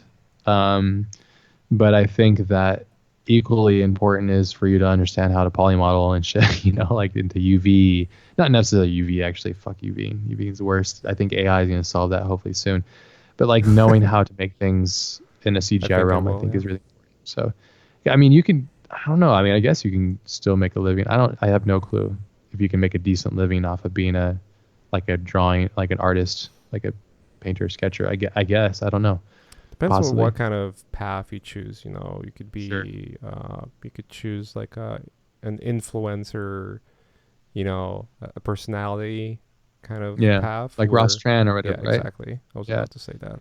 He's super big on the IGs, huh? He's got like Oh, he's 500,000 sort of. yeah, he's huge. I don't get it, but whatever. It's cool. Like definitely, like I get I actually I do get it. It's entertaining. That's what it Yeah, is, and he's it's cool, pretty and he's doing his entertaining. thing. Yeah. Yeah, I worry about his sanity, to be completely honest. Like if you had a real heart to heart with him, I would wonder if he was happy. All these guys, all the YouTube guys, I'm like, dude, are you fucking kidding me? Like you guys put out so much content, you like must be shallow graves inside your soul because you like, what do you have? At the end of the day, it's tiring, dude. Like, Yeah, it people like requires are a lot are from you. savages. So, and it's just not normal to output that much stuff all the time, I think, and to be that exposed all the time. At least I I don't think think it is. the output maybe is different because it just depends like what kind of personality you have. You Sure, really it's need true. to have a personality to produce so much content. Yeah, and to be Um, open to the world constantly. But I remember yeah, I hearing think like all these YouTube guys are having like crazy fucking panic attacks and shit. Yeah, I think that's it. Like just the idea you're so open and vulnerable, yeah, and like it's with like social weird. media, we know how social media works. Like the grass Yeah. is always greener on the other side. Oh, I don't want to be. Yeah, I would not. I barely can comprehend the aspect of how much reach I have now. It's like that's enough because it becomes unauthentic. And Yeah, you're just like, ooh, you're just trying to please people and the weird like strangers and stuff. Like it's weird. I don't know, whatever. But it's yeah. I guess there is a way to do that. I don't know how that works, but there is a way. I'm sure, and you could probably kill it. And but whatever. But I think it's important. I'd say just focus on what is important to you. Mache has an amazing class on Learn Squared about drawing. Just take that. There you go. That's the answer. Learn Squared is the answer, guys. If there's a fucking through line yeah, through we this have a whole thing. bunch of classes. We Yeah, have a bunch of I'm not. classes coming up too. I'm not even a part of Learn Squared anymore. I'm pumping the shit out of it. It's Cause you awesome. know what are the Um, good daddy jammies, dude. they are the good jammy daddies. So I understand. From where do you guys get your motivation in the beginning to become a better version of yourselves? I'll let you answer that first, and I'll top on Oh, I was starving. that. When you're hungry, you want to do everything. When I come up, it's pretty much similar story for you, Ash. Like we all come up from like super humble beginnings. Like it's literally that fairy tale of humble beginnings into success. It's almost that. Like I remember the days when we would have a couple of slices of bread and then uh like that I cannot remember what the name of is. What's the name of it? I'm gonna try to find it. What is it? You would have Like meat or something? Spam? Like a canned not meat? yeah, it's like lard, Oh, like a yeah, fat lard. bacon Yeah. grease. Yeah, like fat lard, like fat lard and bread, and we Oh, would have a couple of slices of that for an entire day, fuck, dude. and for Yeah. like a week, and then like my mom would tell us, It was mayo for me. Mayo and bread, yeah, mayonnaise. just a jar of mayo. No, it was just mayo and bread. Yeah. That was Like it. I would be asked like, what do you want to eat for an entire week? Like that or a soup? Yeah. And that would be like a chicken, like not even a chicken. I will be called a chicken soup, but it would be Yeah. like a one. Pigeon, baby. Yeah, Get that. Get that. dude, That I was sidewalk pigeon. so fucking malnourished when I was a kid. Yeah. It's tough, dude. My mom was working Single mom, right? single mom, Yeah. That's a tough job, two man. kids, dude. Yeah, she was working hard. she was working two jobs to keep up, you know, Yeah. and like we never had anything. Um, so it was pretty crazy. So you know, for me there was like the reality was it didn't even have to settle in. It was just shit reality. Yep. For me, it was a discovery of knowing or like discovery of and realizing that there is a different future, you know. Yes. But I was like a step by step. I How was did you always, discover that though? Like what showed it to you? I don't know, like Because we I didn't have always, these resources. Like people didn't talk like no, this. no. I always like drawing, like yourself. I always drawn to art in general, but not in the terms of like I want to be an artist, but in the terms of like I like drawing fucked up shit. Yeah. I always had fun, like visualizing, you know, funny and fucked up stuff. Yeah. Like you know, Santa Claus killing people and killing elves with the That's not weird. chainsaw, and It's not weird at uh, all. yeah, it's not weird at all. But generally like that kind I of got in stuff. trouble And for then that like shit. I would get into like role playing games, the fantasy stuff. Like I would love to draw my own characters that I would play in the game with friends. You know, that was always that. Um, but then We like still play role playing games when we snuggle up in that sleeping bag. instead of rolling dice, we just fart. Whoever's the We just loudest fart. fart wins. Yeah. Whoever will smell the fart longer wins. Endurance. we go Enduro sack is what we call it. Enduro sack. we go Joey Diaz style on farts. Dude, just fucking rumble in the sack, bro. Um, but yeah, dude, it was like it was a process of discovery, like discovering bit by bit that there is, you know, like there's different aspects of art. Like being disillusioned by the fact that there's like an academic route that means you know you're gonna be a street artist, pretty much. Yeah. Which is horrible if you think about it. You Especially back also, then. you're like me, you have like this problem because we grew up in poverty and shit that like you can't The biggest relax. obstacle is yeah, you cannot relax because like you're Uh, always like we're gonna fucking die young. yeah. I hope you know that. Yeah, because we don't sleep enough and we're fucking always like, it's Yeah, like, dude, that and then also the fact you have no money and nothing and like you're but we have hungry so and much money now. We're cannot totally afford. successful and No, very I lucky. know what you mean. I know what you mean. But our brain and our stupid habits are like, we're gonna die. So stupid. um, no, So but it's bad. like it was a process of discovery. I think the biggest part of getting to a point where I'm right now is just like I never had like every step I would take towards becoming an artist would be a vast improvement in my life in terms of just the life quality, just the fact that I had money to buy my own food to begin with, you know? Like Yeah, I it's remember I legit. made first money doing art and I was able to take my girlfriend, currently my wife, for coffee. Aw, I was like, holy fuck, you so know, badass. just the idea that you can actually afford doing it by yourself, you know. Yeah, Um, it's a big deal yeah, though. it's a huge deal, I dude. love that though. Honestly, I love coming from nothing. As much as I hated it then, which I don't never go back to it, but I love it because you earn and love every step of life, and that is a very rare thing, you know. Yeah, it's a path from like I had no choice, Mhm. but I also was really interested and really Yeah, obsessed about doing it. So like the obsession doubled down with the necessity, yeah, yeah. basically. Same for me. The answer is very similar. I think it started from a Yeah, I very know you had basic. gnarly life too. Like you told me some stories. I was like, holy shit. I don't. It's funny too because like a couple some of my childhood stuff slipped out the other day to my wife, and she's like, "Whoa!" I was like, "Yeah." I'm like, I don't ever talk about it because I don't like it. You know, there's some fucked up shit. So, but anyways, it's why I Yeah, my forget my things wife too. reacts to this the same way. It's like, what? I did not know about that. Explains a lot. Yeah, exactly. Because we're fucking men. And it's like I always think of the bit Bill Burr where he's talking about being a man and stuffing your shit down your gut. You know, like I love that. Like act like you have answers. Shut the fuck up and you know, like start yelling. It's so funny. But no, I think at the beginning it's all What is comes from a this? core survival aspect, right? I gotta make enough food. I gotta make enough food, enough money to pay for food. When I was in college. I was on my own. I moved out when I was 14, about 14, late 14, and I eventually put myself through college. When I was in college, I made $8,000 in a year. That is crazy. I'll make that in a week now if I'm like crushing hard. It's Mm. insane. Like the difference in my life. Yeah, it's pretty huge. It's because Just it's like my designed God. differently. But in the beginning, and I'm not saying that to brag at all, because that's not a lot of money anyways, because taxes and shit. It's like lose all the money. I mean, for an Uh, average person, it's a lot of money, but yeah, like yes. But it's for in and out though. It's like, yeah, that's a burst and then I'll have a month off or something, you know? So it just it's a freelance lifestyle and it's also how it works. But at the beginning it came from a necessity to survive. It was like all about like, okay, I need to make money so I can eat. Eventually once you figure that out, then it becomes to a place where you're like, okay, I need to get better at art so I stay relevant. I think relevancy is a big fear that keeps me going too.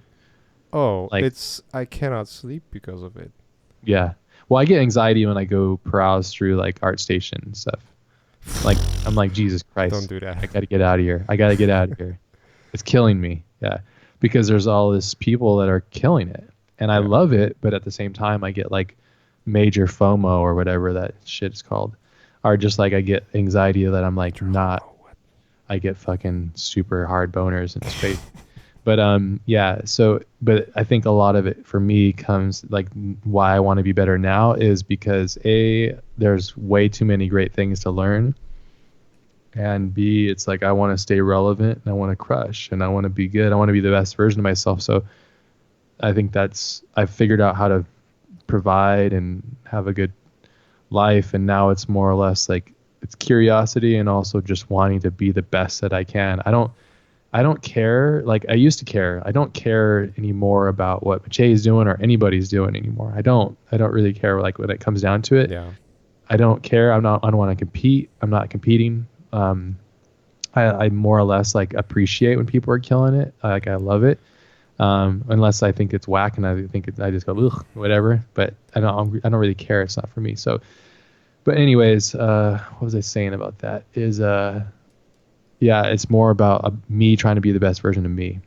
Um, Yeah, I like that approach, and it reminds me of all the comedians me and yourself listen to. Bill yeah, and Joe and Tio and Brandon. Like they all have very similar mentality. It's like they don't look at the fellow comedians as someone to be afraid about. Like they don't have no, that insecurity that oh, that person is better, so he's stealing my job. no, It's like that's, it's a you famine can't be that mentality high or something. level and think that way. Yeah, exactly. Yeah, high level minds don't think like that. They don't think in a box.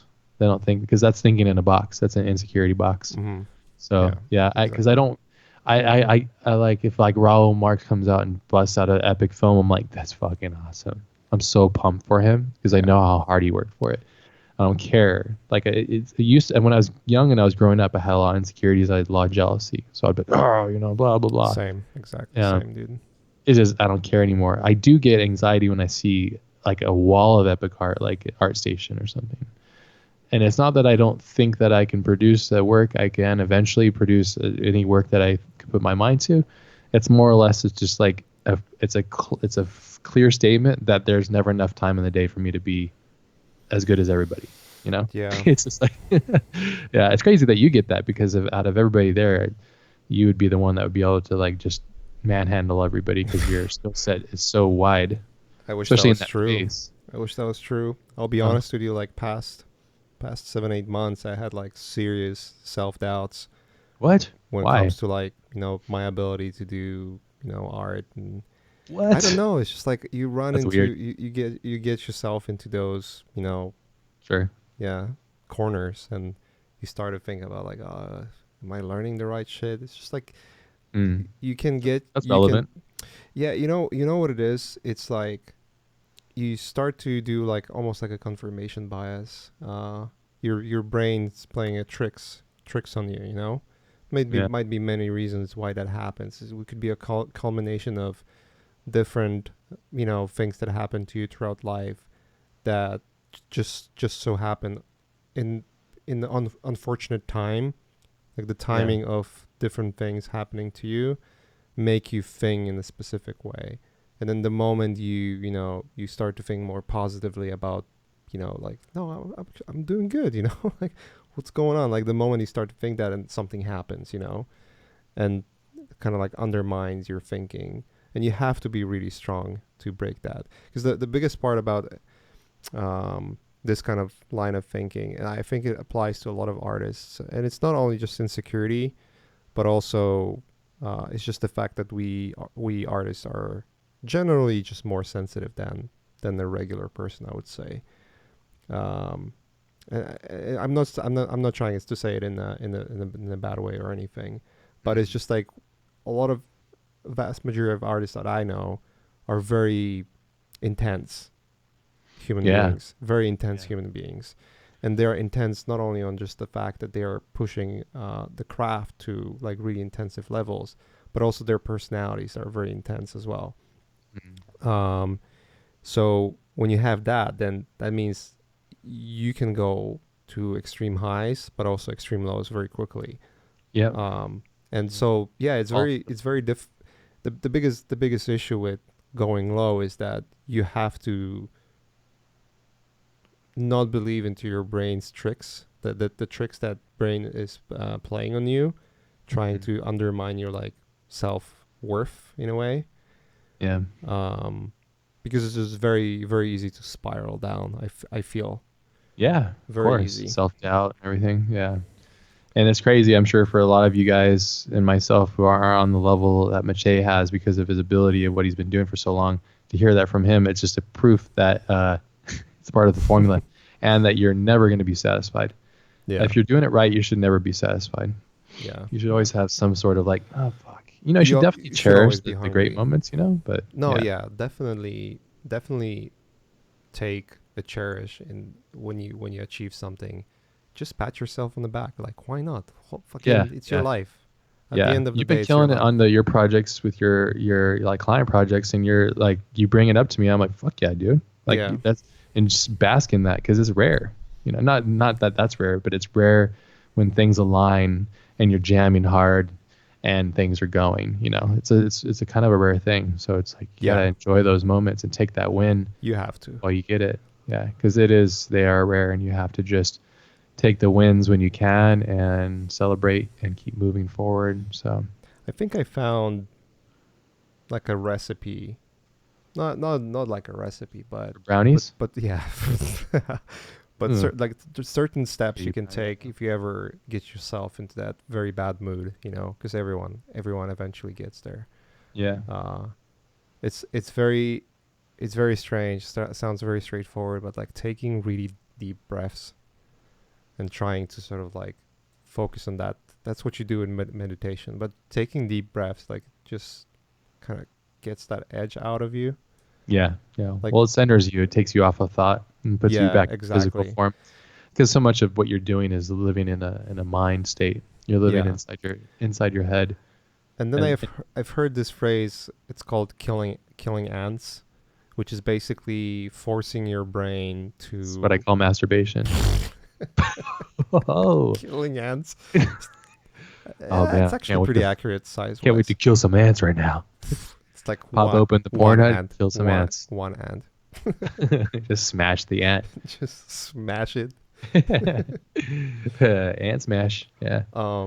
Killing ants. What is it? But it's killing ants, and it's basically a phrase that says like anytime you get like a negative thoughts about something, unless it's something that you really need to pay attention to and focus on, because sometimes life hits you with problems that you need to deal with and just cannot brush them off. But sometimes you have negative thoughts, what about the person or about yourself, whatever. Like, just stop and say, I'm not gonna think that way. And like force yourself to think positively about a moment. It's tough. And sometimes you need to sit there in that shit, though, I think. Like the worst thing you can do is obviously brush everything off and pretend life is awesome, and then it just hits you. That's what I'm talking about, the YouTube guys, though. That's what I meant earlier, because it's like, no way you're fucking like this all the time. Hey, guys. I'm like, dude, nobody's like that. Yeah, nobody's like that. Come on. Fucking stop it, Like, you're a health hazard. You're going to fucking blow up and shoot somebody. Like, chill out. Stop talking about selling a product or something. It sounds horrible. to me. Yeah, Like it's being unauthentic, having a life you like know. that, it's just like no, no There's thanks. some people that are really happy and cheery, and I think they definitely have won the lotto in regards to like how their fucking amygdala or whatever that shit is pumping out that good brain sauce to them. But for the most part, it's like it's just not common, you know. Brain sauce. I agree with Like that. fucking epic Yeah, you have to brain have like a sauce. very specific characteristic. You have to have like specific character traits in Yeah. order to like deal with that. I Yes. don't Yeah. know. My To me, homie social was wife, and media he's like, is horrible, and YouTube is an extension of you social cut it media. off. Pretty crazy. Oh yeah, I was I'm almost cold You and turkey. Andrew kind of led the way for me. I was like, well, okay. I mean, the thing is, I really love to talk with others, and I do love sharing what I Yeah, do. I that's think the that's only really, part I really like about social media. there's a lot The of only great part. people. There's a lot of great people, and there's a lot of people that are like younger versions of ourselves that Mm-hmm. like could use it, and there's also people that I think could use a little fucking kick in the butt, or like could use like us saying like just keep going, like Yeah, simple things. Like you might hear it from like your mom or your dad or your girlfriend or whatever, but you hear it from, let's say, somebody like Mache who you really admire his work, and he says the thing that you need to hear at that same moment. It could change your life. So I feel like it's necessary to do that. If for anything, it's for that. yeah. That's about it. I Uh, agree on this. I agree with you 100%.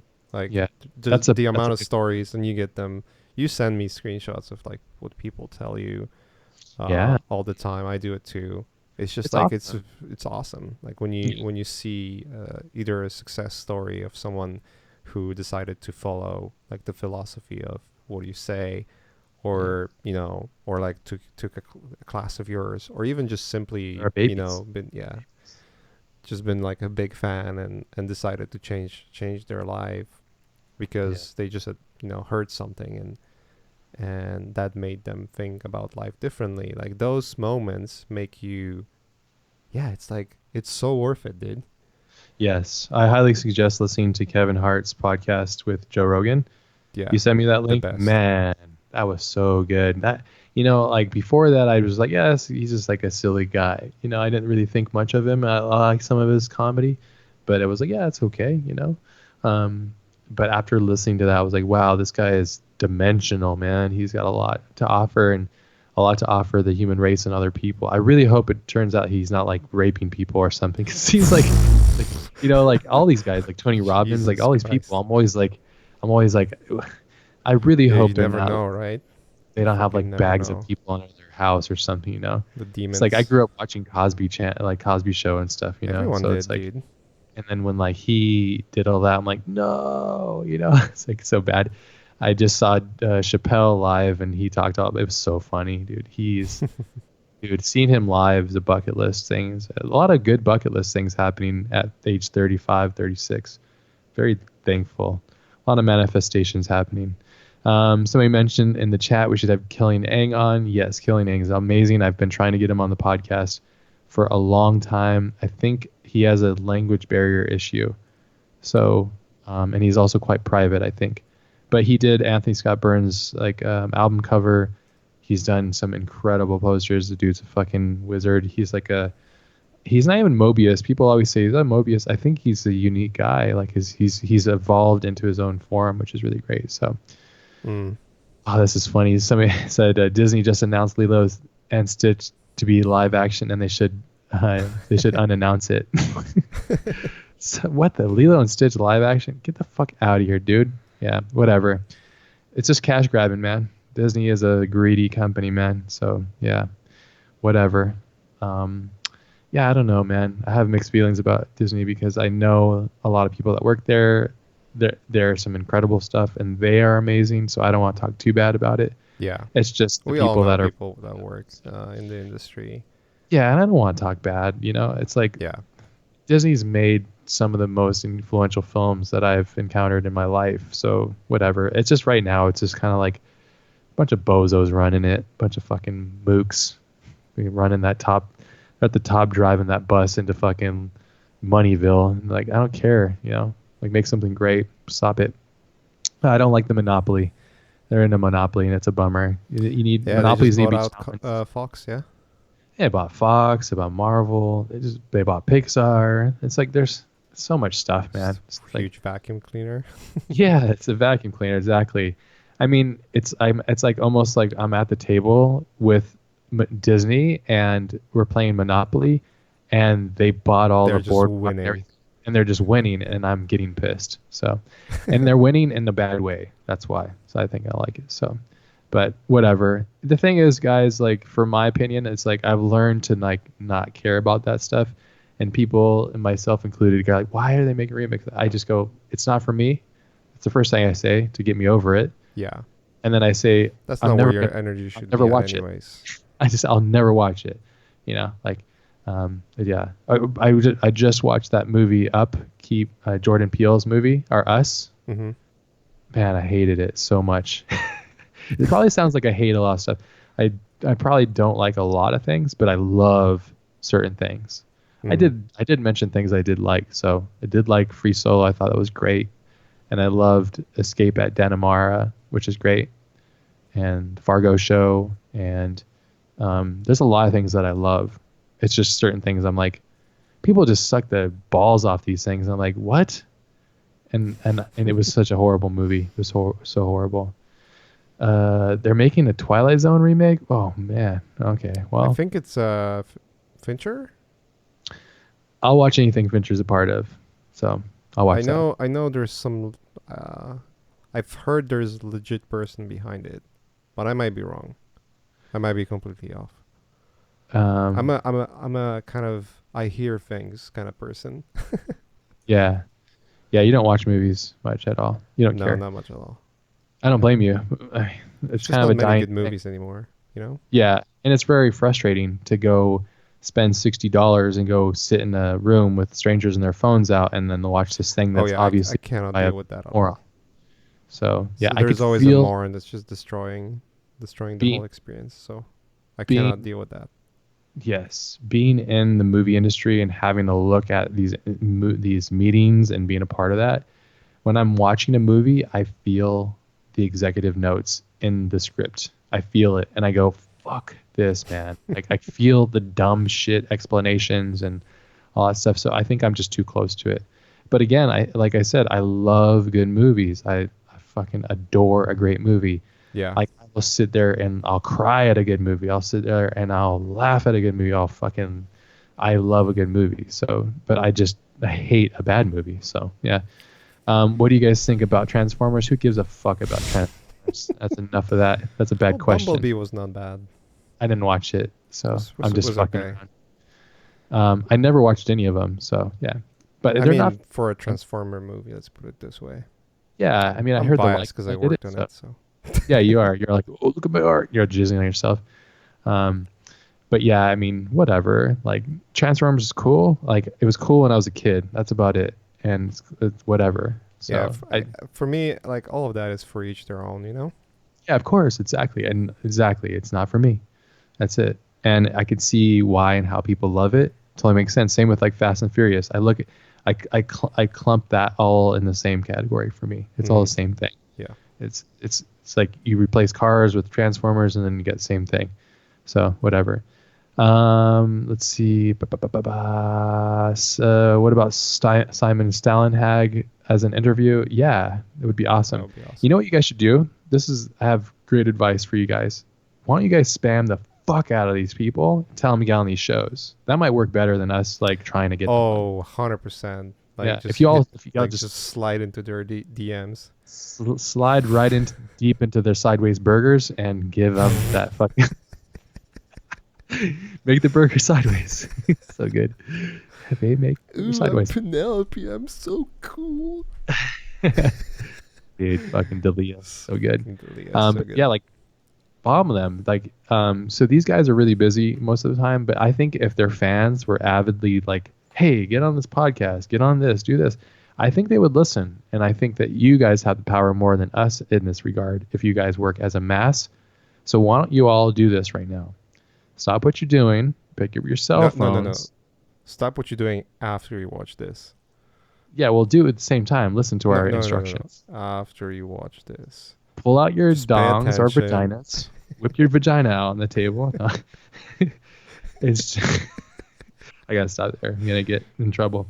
So you Pull Who out your cares? phones, find Simon Stallenhag's IG, find his latest post, and everybody here just be like, hey, you should do an interview on the Collective Podcast. Hey, you should do an interview on Art Cafe. You should go on the blah, blah, blah, blah, blah. Do it.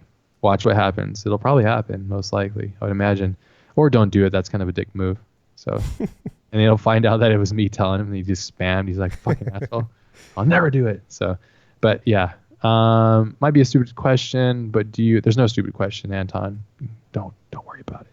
But do you guys think a degree is necessary to make a living as an artist? No. Yeah. Well, yeah, I would say it depends on your approach. If you want to be an art historian, yeah, you need a degree.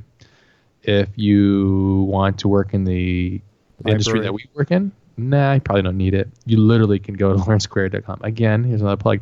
You can literally go to LearnSquared, and if you actually stick to it and follow the process, buy the classes and go through it, you be fine. Yeah. Yeah, we have some. You have some. Look at the students. Yeah, some of your students are. Some of your crushing students. it. Yeah, some of the students that took my class are at ILM, so it kind of gives you an idea. There's so many success stories from all of our students, and so I would say I don't think that it's unnecessary. If you feel that you need a kick in the ass from people in physical space to get your work done, that could probably say something about what your dedication is to your art. So that's a red flag for me. So if you need to go to a place and do that, but at the same time, I don't think it's a bad thing. I think the only thing that I find a problem with is just how overpriced that shit is. Yeah, I would say if you're in, especially United States, don't do that. Don't put yourself in a position where you have a mortgage amount of money to pay off, and there's no way you can bankrupt on that, because you never know what's going to happen in life, and like taking so much debt, and there's literally no art school that'll be worth it at this time. Used to be ArtStation back like in the Sydney days. It was ArtStation, Art Center. I'm sorry, Art Station, Art Not Center. Anymore, dude. Not anymore. Yes, that's what I heard. I don't know. This is all hearsay, so I don't know. But I mean, Art Center was the thing that was a place. I'll say not anymore. Yeah. Okay. I don't know. I didn't say much more worth to take LearnSquared classes. The truth comes out. Don't go to that. But yeah, so it depends on what industry. I'm not joking. I'm not joking. It's a fraction of the cost. Yeah. So. Yeah. It's pretty funny. Every time I visit ArtStation, I take a cold shower and cry a little, just a little. Okay. Yeah, we all do. It's pretty crazy. It's a wall of madness. Somebody said, "Damn, God doubting himself." Talking about you. That's funny. You know, to the ArtStation comment, I think if you do yourself a favor and unsubscribe from pretty much everyone you know, and just do yourself a favor and subscribe only to, like, if you're using social media or arts, like, this is good advice. ArtStation is problem, but if you're using social media, subscribe to two or three of your favorite artists who are not Jama Jurbayev. Because that guy posts too much. What is that? Oh, so he posts too much. He's so awesome. Oh, because he's awesome. Yeah. But subscribe to your favorite three other artists and watch how often they post art. Ian Mache and then one other. Okay, that's it. And you'll see maybe an artwork every few weeks or every few months. Yeah. Eitan does like an artwork a year outside of his work, and he's a fucking painting god, dude. Yeah. So he's a wizard, dude. It's like it's very easy to get overwhelmed when you go on ArtStation. You see the volume, but then you have to realize ArtStation is one of the biggest.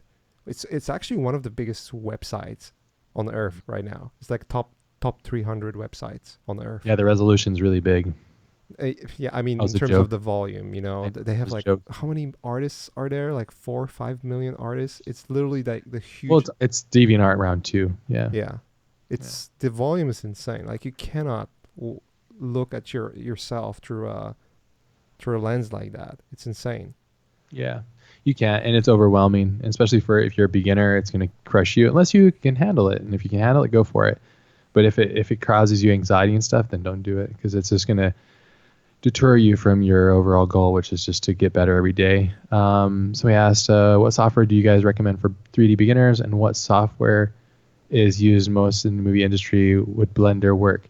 Mache mentioned it earlier. Yeah, if you're starting out, use Blender. It's free and easy and robust, and it works great. And you can shred in it. I work with people in the movie industry that use SketchUp, and that's like fucking bullshit. So, and they crush it with it. I'm not trying to say bad, because they crush it. I think like George Hull uses it, and he fucking demolishes with it. Yeah. So there you go. And SketchUp is like, it's like doggy dookie compared to, Oh, you should ask David Levy what he has to say about SketchUp and its conversion of files. Oh yeah. Oh, yeah. You should definitely ask David Levy. He'll give you a very, very legit answer. Well, he knows. So there you go.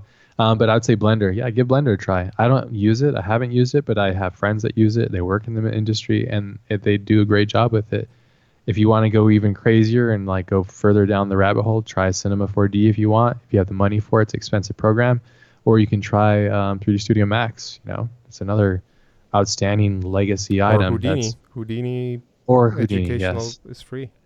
Yes. Again, Houdini kills it, man. They're just crushing all the time. Yeah. So, hey guys, have you ever felt like addicted to people's feedback, in a sense that you can't judge your own artwork if it's good or not until it gets enough appreciation from outside world? Amazing question. Yes, very true. I have, especially in the dawn of the social media, not so much anymore.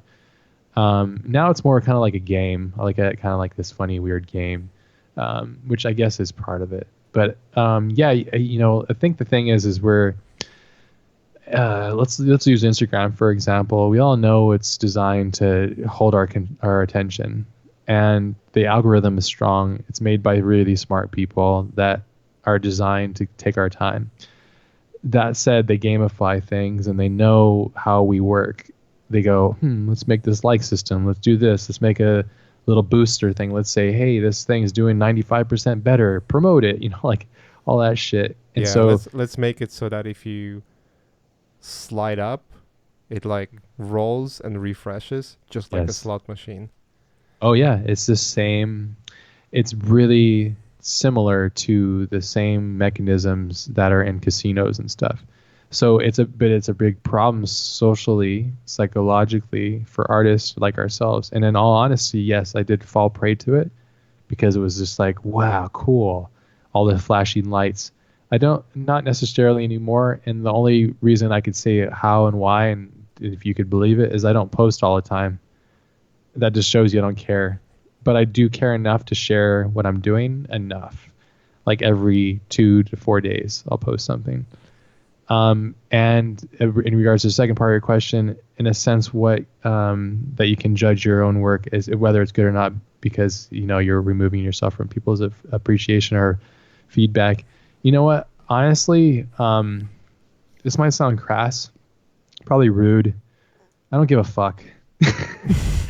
I really don't. A lot of times it's a really annoying thing, especially with CGI people. They're always like, well, you fucking touched that one thing, blah, blah, blah. And then like, especially if I share like computer stuff, they're like, why didn't you buy the fucking CPU, blah, blah, blah. I'm like, fuck off, man. Like, spend my money, why don't you? Like, and people always think that they know the answer more than you, almost always. It's just very fucking annoying, even when they don't. So for the most part, I don't react really to either. I react to the love. I love having the love. That's nice. We all want love and appreciation. But if I'm not willing to accept the other side of it, I kind of just am mediocre about it.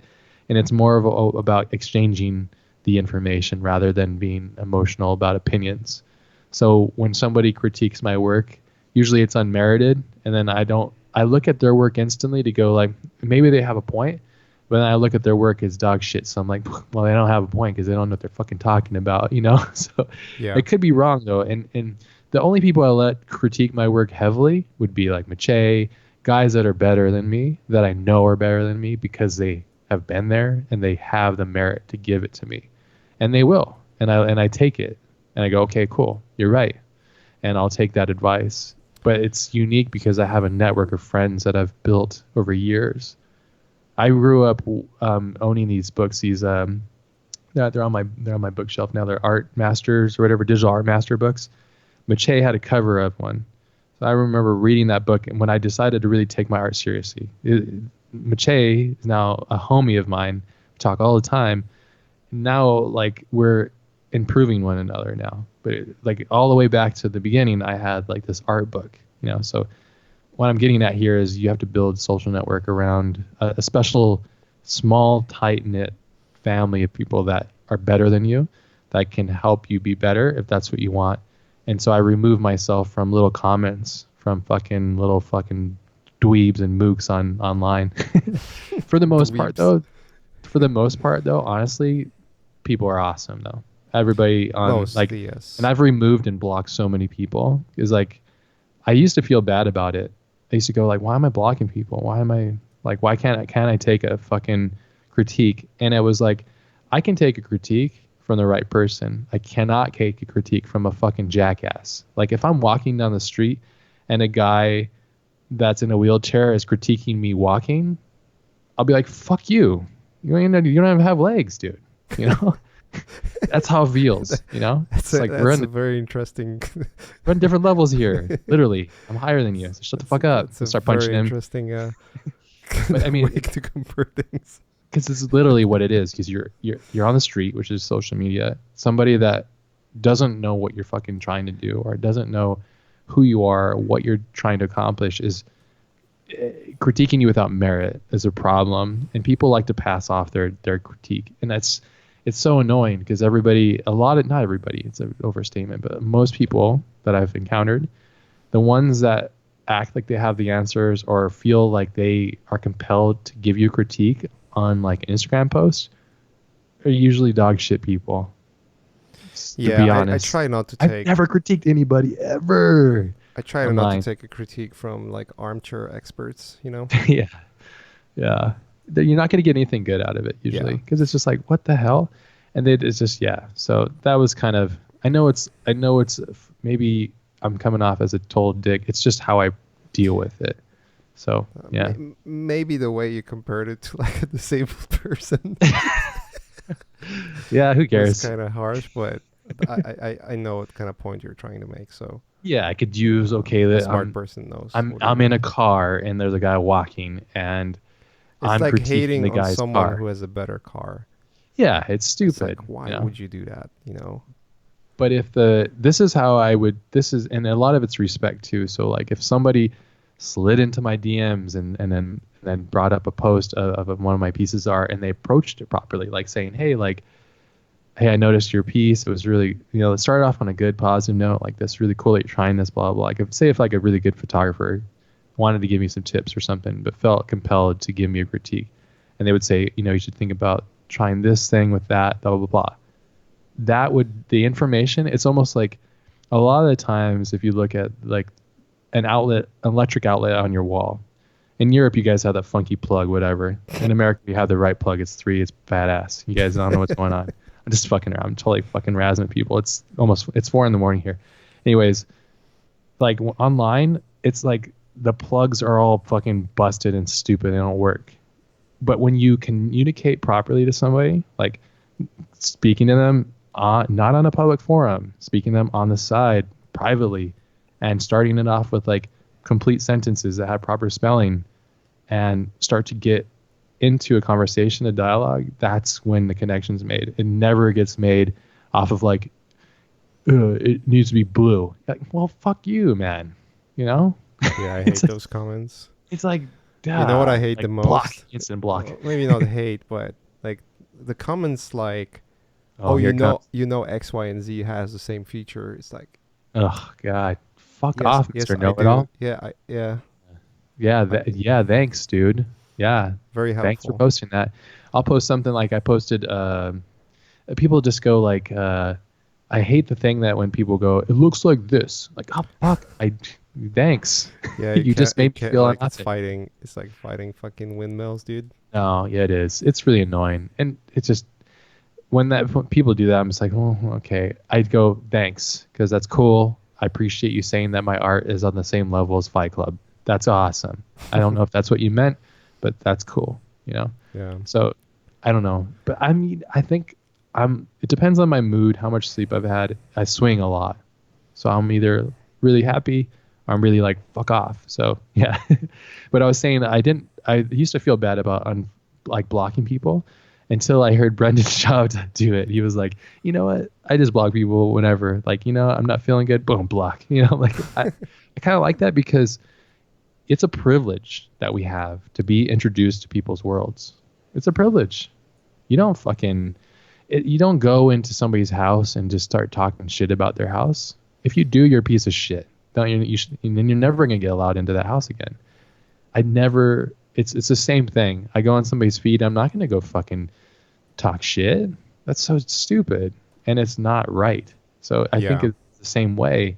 It's a privilege to be introduced to people's worlds, and you're so lucky to have that. Why would you ruin it? And if you don't like it, it's real simple. You just don't follow it, and that's it. Same thing with the movie thing. Yeah. But I did like anyways, your it's I did like your approach, or when you said it, that finding a network. wheelchair.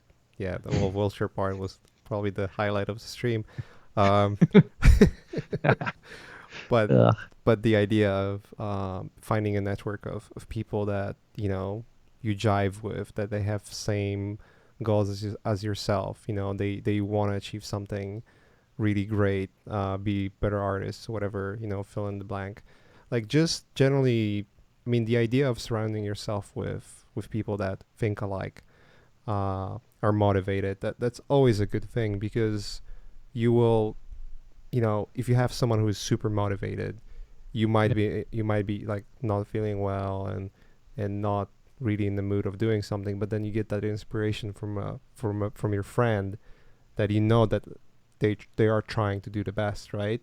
Yeah. And you immediately get that energy, uh, as well. Like, just surrounding yourself with people that think positively is always a good thing. But then, like, having that, like, you can have a person that might not be the best artist, might not have the best ideas, uh, might not be the right person to give you a proper feedback. But if they are genuinely trying to improve themselves as Yeah. well, on the same level that you're trying to improve yourself, it's that's probably a better advice than having a backhand advice from, like, someone who you really admire. Yeah. No, absolutely. Yeah. And it's again, I think it's all about connectivity and connecting properly and respecting people and their space. Yeah. You know what? Honestly, I think if I ever looked back at all my comments, and maybe I'm useless at it, but I'll always just go like, awesome, or that's so good, or like I'm always passing little nuggets of encouragement, because when I see something great, I'm like, it's fucking awesome. That's literally what I say. I was like, that's freaking amazing. That looks so good, or like, I love what you're doing.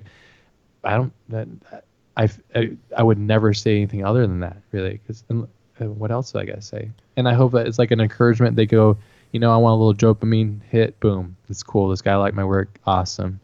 And hopefully it makes them a little happier. That's cool. I don't need to go beyond that. I don't think it's a platform for that, honestly. I think it's a very bad platform for that. We see a lot of this stuff that happens in like the political systems or news and all. These are bad systems. There are systems that are flawed. There are systems that are not designed for everything like that. And I think we get so misconstrued with these things, and Mm-hmm. it's because the internet is very new, and Yeah. and our introduction to the internet is very new. Ultra Stock brought up a really good video. Highly recommend it. It's kind of shocking. I think we've talked about it. It's Sam Vaknin, the true toxicity of social media revealed. He has like an hour and a half interview where he talks about social media and its psychological problems and the troubles with it. It's really eye opening. I have a 14-year-old daughter. She's really hooked on her phone. She uses it all the time, and I can't take that away from her, because if I am, I'm the evil person in the world. So, and I feel bad because I'm literally watching her being addicted to social media. It's a bummer, but it's like, yeah, and I can't say it against it because I have it too, and I'm on the computer a lot. I'm working and I'm in the office, and that's what she's known for all these years too. So it's Yeah. real tough, but that's a really kind of shaking interview. It's a real like, You know, the other Yeah. one that is really good. Joe had. I've sent it to you, Ash, as well. It's Jonathan Hyde. Yes, that's a good one. He talks about social media a lot and Yeah, I like didn't finish that one. It's the good. rates of depression. Um, from young people that are using social media compared to other times where social media were not present. It's very interesting. Like Yeah. the statistics don't lie, and it's kind of crazy. Yeah. It's doing good things and bad things, but it's mostly unhealthy. Yeah. Let's see. That's pretty funny. Jacob said, I found the JRE with Kevin Hart too positive for my taste. I have this issue that I mistrust people who are only showing the good side and their personality without any shadow. That's a good point. There's parts of me that thought that too. And I don't know if that's me being negative or what, because he was like Tony Robbins positive. And I was like, He okay, did have yeah. an agenda. Like, Oh yeah, he had yeah, total agenda. I for mean, he's sure. just like I liked when Neil Tyson was on there for the first time. I was like, oh, this is great. The second time he was on, I'm like, I don't like this because he's pushing his book too much and he had this agenda and it just felt really fake and weird. It just felt very unauthentic and it was a bummer because I was like, ah, cool, like that's awesome. Do you really need to push a book that hard? Everybody knows who you are. You can say it once in the beginning and be like, yeah, I'm making this book. I'm very proud of it. I'm stoked on it. But do you need to push it that hard? I mean, come on. I don't know. Whatever. It's just, I guess you could say the same thing about us and Learn Squared. So It's marketing, rightfully bro. so, I guess. Yeah. But I mean, it's all an agenda. Everybody has an agenda that goes on that show. You can see it. Some people are just better at hiding it, or they're just more natural about it. Hmm. But yeah, that was true. That's one thing I did kind of pick up on that. So, um, let's see. We got to wrap this up soon. Damn, I said an hour and a half. We're going forever. Oh Um, shit. Somebody asked if we did watch Love, Death, Robots. Yeah, we did talk about that earlier. I only watched Alberto's. I tried to watch a couple other ones. I couldn't. I don't know. I just I There's didn't. few that are pretty good overall. Yeah, yeah. I did. Yep. I just didn't. I mean, I want to. I just. I don't know. My taste and everything shit. I've shifted so much now. I almost only watch like documentaries and stuff. There are some that are visually like, yeah, what is this shit? Yeah, But like there's story twists and yeah, like the overall message that are is pretty good. yeah, yeah. Yes, everybody spam Joe Rogan to have me on Joe Rogan, please. Yeah, that'd be so funny. Yeah, that man, imagine that. Oh my God, that would be crazy. Super bucket list item. What do you guys think of Alita? I didn't watch it. I watched. I look at Vitaly's post. That's awesome. I watched the movie through Vitaly's art. That's pretty much it. Yeah, I didn't see it. You did some early work on it, didn't you? I did like one image. Yeah, like the hero image or whatever. Back in like yeah, Yeah. yeah. Uh, Rodriguez is such a cool guy, dude. I love that guy. yeah, he sounds like an awesome guy to work with. I'm a beginner CG artist who is already 27 years old. You're old as fuck, dude. Give up now. I'm just joking. Don't do it. In addition to skills, you're young. Does age influence getting a job in a big studio? It shouldn't, and if it does, you should sue them. No, I don't think it's a problem, dude. Studios don't give a fuck. You're part of the cog. You're there to make them money. Don't worry about your age. Worry about your skills. Be the best in the room. And if not, then surround yourself with the best in the room and then get better. That's it. Aton's course for 3D Co is amazing for beginners. You don't even know how to model with polygons or need to know how to model. Yeah, because 3D Code doesn't do polygon modeling. I don't think it does. Just No. it's all Voxels. voxel. Yeah, which Yeah. is I love me some 3D Code. 3D Code is so good. It's even the texturing and everything and the UV is so good. Yeah, The it's UI is legit good. jackass styles, but whatever. I want to redesign it, but it was like one of the things I was gonna do, like just for fun. But I was like, I'm too busy. I just wanted to do it and then send it to them. Like maybe this will help. I don't know. Yeah. But I got too busy. But they could definitely use some revamp on the UI. It's just all over the place. Let's see. A couple more questions. We'll probably wrap it up. Can you do an episode talking about hardware and packages for amateur students and pros? Episode talking about hardware and packages. You talking about our dicks? I don't know. Hardware and packages. I think you're talking about computers. Um, yeah, I guess we could do that We can talk down the about road. my hardware. dude, and my package. Oh, squeeze it, rumble it. Yeah. Um, yeah. You know what? If you check out Grayscale Gorilla, Nick Campbell's got a PC build that he had made. Chad Ashley had one too. So if you're looking for like instant information about like getting a good piece of gear or computer made or whatever, that will do similar stuff that we do, which is like heavy GPU based kind of shit, then check that out. It's a good resource. I think you'd get all the information that you'd probably need and probably spawn you off to other things. I built my first machine. My friend Patrick helped me. I built most of it. And then Intel, my homies at Intel built me a clone. Both of them are going right now. They've been going the whole time. I've rendered about 150 frames. Fucking damn. Renders take forever. But yeah, since we first started talking, both the machines are going. But yeah, I would check that out. I loved your space thing, Ash. No, that's vague. Epoch. Okay, that is vague. You're very. Thank you. Glad you liked Epoch. The goal is you smoke a fat joint and lay down and fucking go off until Just enjoy the ride. Spaceland. Or you don't have to. You can eat an edible, or you can do some heroin. Whatever. Just pick your drug. I'm just joking. Don't do any drugs. I would say, this guy, blah, blah. Thank you for a comprehensive answer. I listened to most of the episode from the Click podcast. This really helps me staying true to my ideals. My favorite was with the one with Anthony Scott Burns. That's awesome. Anthony's been on 3 times now. He's one of my favorite people. He's one of the most. You guys are good friends, yeah. Yeah.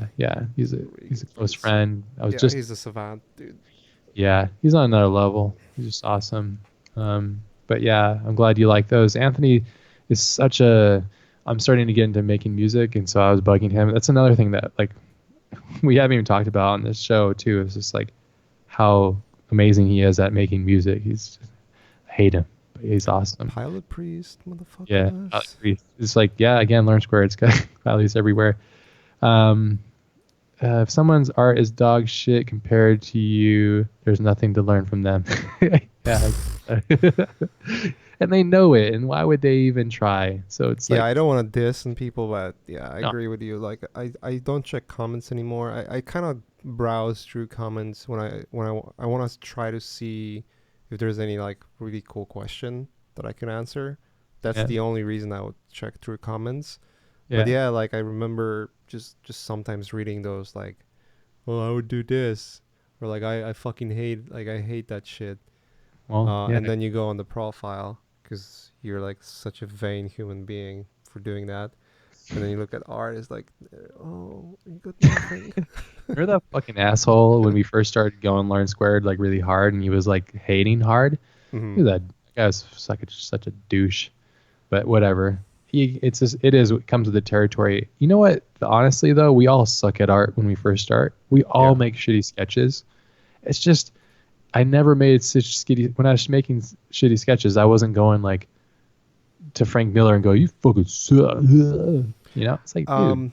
Yeah, it's, and again, like, you know, when I was getting into the industry, like when I was trying to get as good as I can.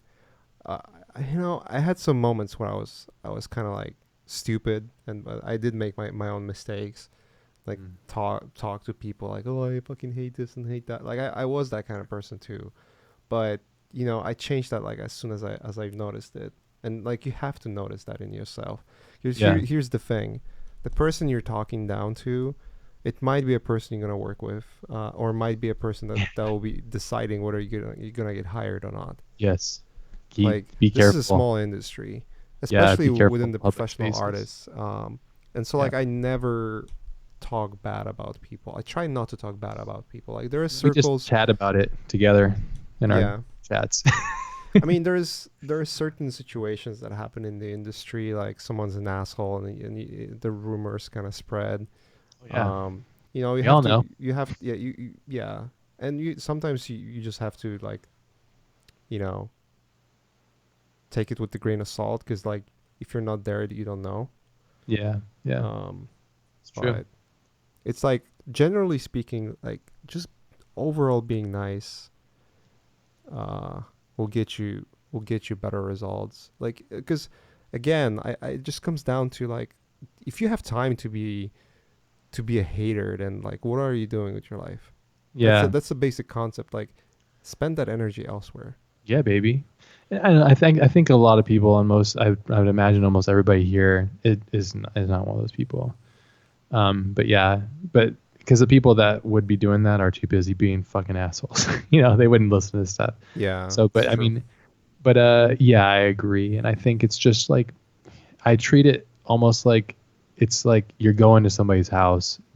You know, brush your shoes off, take your shoes off, say hello, or compliment their house, or bring a gift. It's the same thing. You got to approach it the same way. And that's a perfect point too. It's always like drives me nuts and it's wild. Like when people would say horrible shit online, I'm like, wow, like you're talking horrible to somebody in a public space. Where do you think that goes, dude? We're all seeing it Yeah. and we all know it's bad. And we're like, and instantly I'm like, well, I would never hire that person or ever work with them. So good job for fucking shooting yourself in the foot. So, but I mean, we give enough energy to people like that. It's just a bummer. But at the same time, whatever. It's easy to block them. You just go, boom, block. I'm like a block ninja, dude. I got like super Yeah, fast that with it. It's blocking awesome. ninja fucking stuff. Yeah. You guys should talk about procrastination, dude. Procrastination is such it gets me hard sometimes. Usually when I'm getting into deep work of stuff that's like really that takes a lot of focus. I have a lot of procrastination. I just make a lot of lists and I push through. If I didn't have lists in a system, I'd be so fucked because I'm the king of procrastination. It's funny. Somebody said, Muhammad said, man, sometimes I procrastinate like I'm getting paid to procrastinate. Yeah, it's a full-time job. A lot of it just comes down to like, you got to get in there, get the work done, and you got to remind yourself why you're doing it. Even like when Francois and I are making Passage, there's so many things that have hit us at all the angles, and that's why we do these projects, because we want to learn and be better. But there's so many things that have hit us like at so many different weird angles that it's so easy to go like fuck this, or like that doesn't make sense, or whatever, and procrastinate. And I have done it a couple of times during the process of it, because I'm like, oh, I'm this is too difficult, I'm going to try this thing. But I think if you can master it and just get to the work and get it done, you feel so good. I mean, nothing feels better. There's just a couple of things like blowjobs and stuff, I don't know, but nothing feels better than completing a really hard task. Oh yeah, It's 100%. like the best, and slaying It it, is the best. bomb, dude, so good, because you just like you're pleasing yourself at like the ultimate highest level. So I'd say procrastination is like the enemy, and you got to just fucking get away from it and use structures. I have a whole system that I keep procrastination away. So yeah, Yeah, lists and daily routines and alarms and a deep desire to just keep moving and get things done. So uh, dude. personally, I have a huge problem with posting stuff. I can't keep up for like 2 3 years. I probably care too much about my personal stuff, like it's ultimate representation of myself, which is not. That's a good point. It is a representation of yourself, and it is sometimes very difficult to know what to post, and like that post anxiety. So, but I would say, what, just fuck. There's a good way to deal with that. It's Mm, like as soon as you post something better, remove the one that was shitty. that's a good way. There you go. Because Yeah. like, yeah, they were saying that because when they can't finish anything because they just see flaws. So you got to get over that, because perfection is non-existent. Excellence is there. Perfection isn't. So, um, yeah. Dude, we should wrap it up. We've been fucking. You said like, I got like 1.5 hours. We've been doing it for 3 hours now. I love freedom of speech, but I also love block and ban. That's awesome. Yeah. Yeah, we're at the end of the list. So yes. Yeah, I want to get Kaisel on. I've been trying to get Kaisel. He's so busy and he's so all over the place. So yeah. And Yeah, 260 Kaisel's a good episodes. dude. Yeah, Kaisel's awesome. That's it, guys. That's hopefully we covered a lot of stuff. This is a total impromptu episode, so it's fun chatting. I always give you shit Short because I tell you I won't Fusion. do They're it. already there, by the way. Just get the new update. You can actually It's set up. S or something, right? S button. No, to you can activate? actually set up shortcuts for every tool. Oh, So really? yeah, yeah. That's awesome. I've shown you That's that. Yeah, it's like a new build, huh? Well, I saw that little like it's been helper there thing for like there. months now. Okay, I think Yeah. Tim talks about it in his class too. I don't know. Yeah, I don't know. I don't think it was there when he was making a class, but the Oh, S key was there for sure. But like setting up shortcuts for specific stuff, no, there wasn't it. mm, There wasn't anything. yeah. Yeah, Fusion's awesome. I've used it yeah, for a while, it's but it's fucking awesome. awesome. It's the Great program. best. Dude, let's wrap it up. You answered more questions in that one episode than I did in like past 4. Yeah, baby. Yeah, I'll get Aaron back on. Yeah, Brew. We get Aaron back on. I should I give an have never had Aaron Beck on the podcast. You should, dude. Yeah, I Get should. Captain Brew on. Captain Yeah, Brew. bro. What's up, Brew? Yeah, bro. Yeah, Brew. What's up, bro? Yeah, yeah. Awesome. Thanks for having me on, babes. Thank you, everybody here, for being here. Dude, And you're to all always future welcome. We should do listeners. it on Monday, or we should do it weekly. I could do bi-weekly, probably. Yeah. Hey, Monthly would I'm work. done. I'm done. I'm good.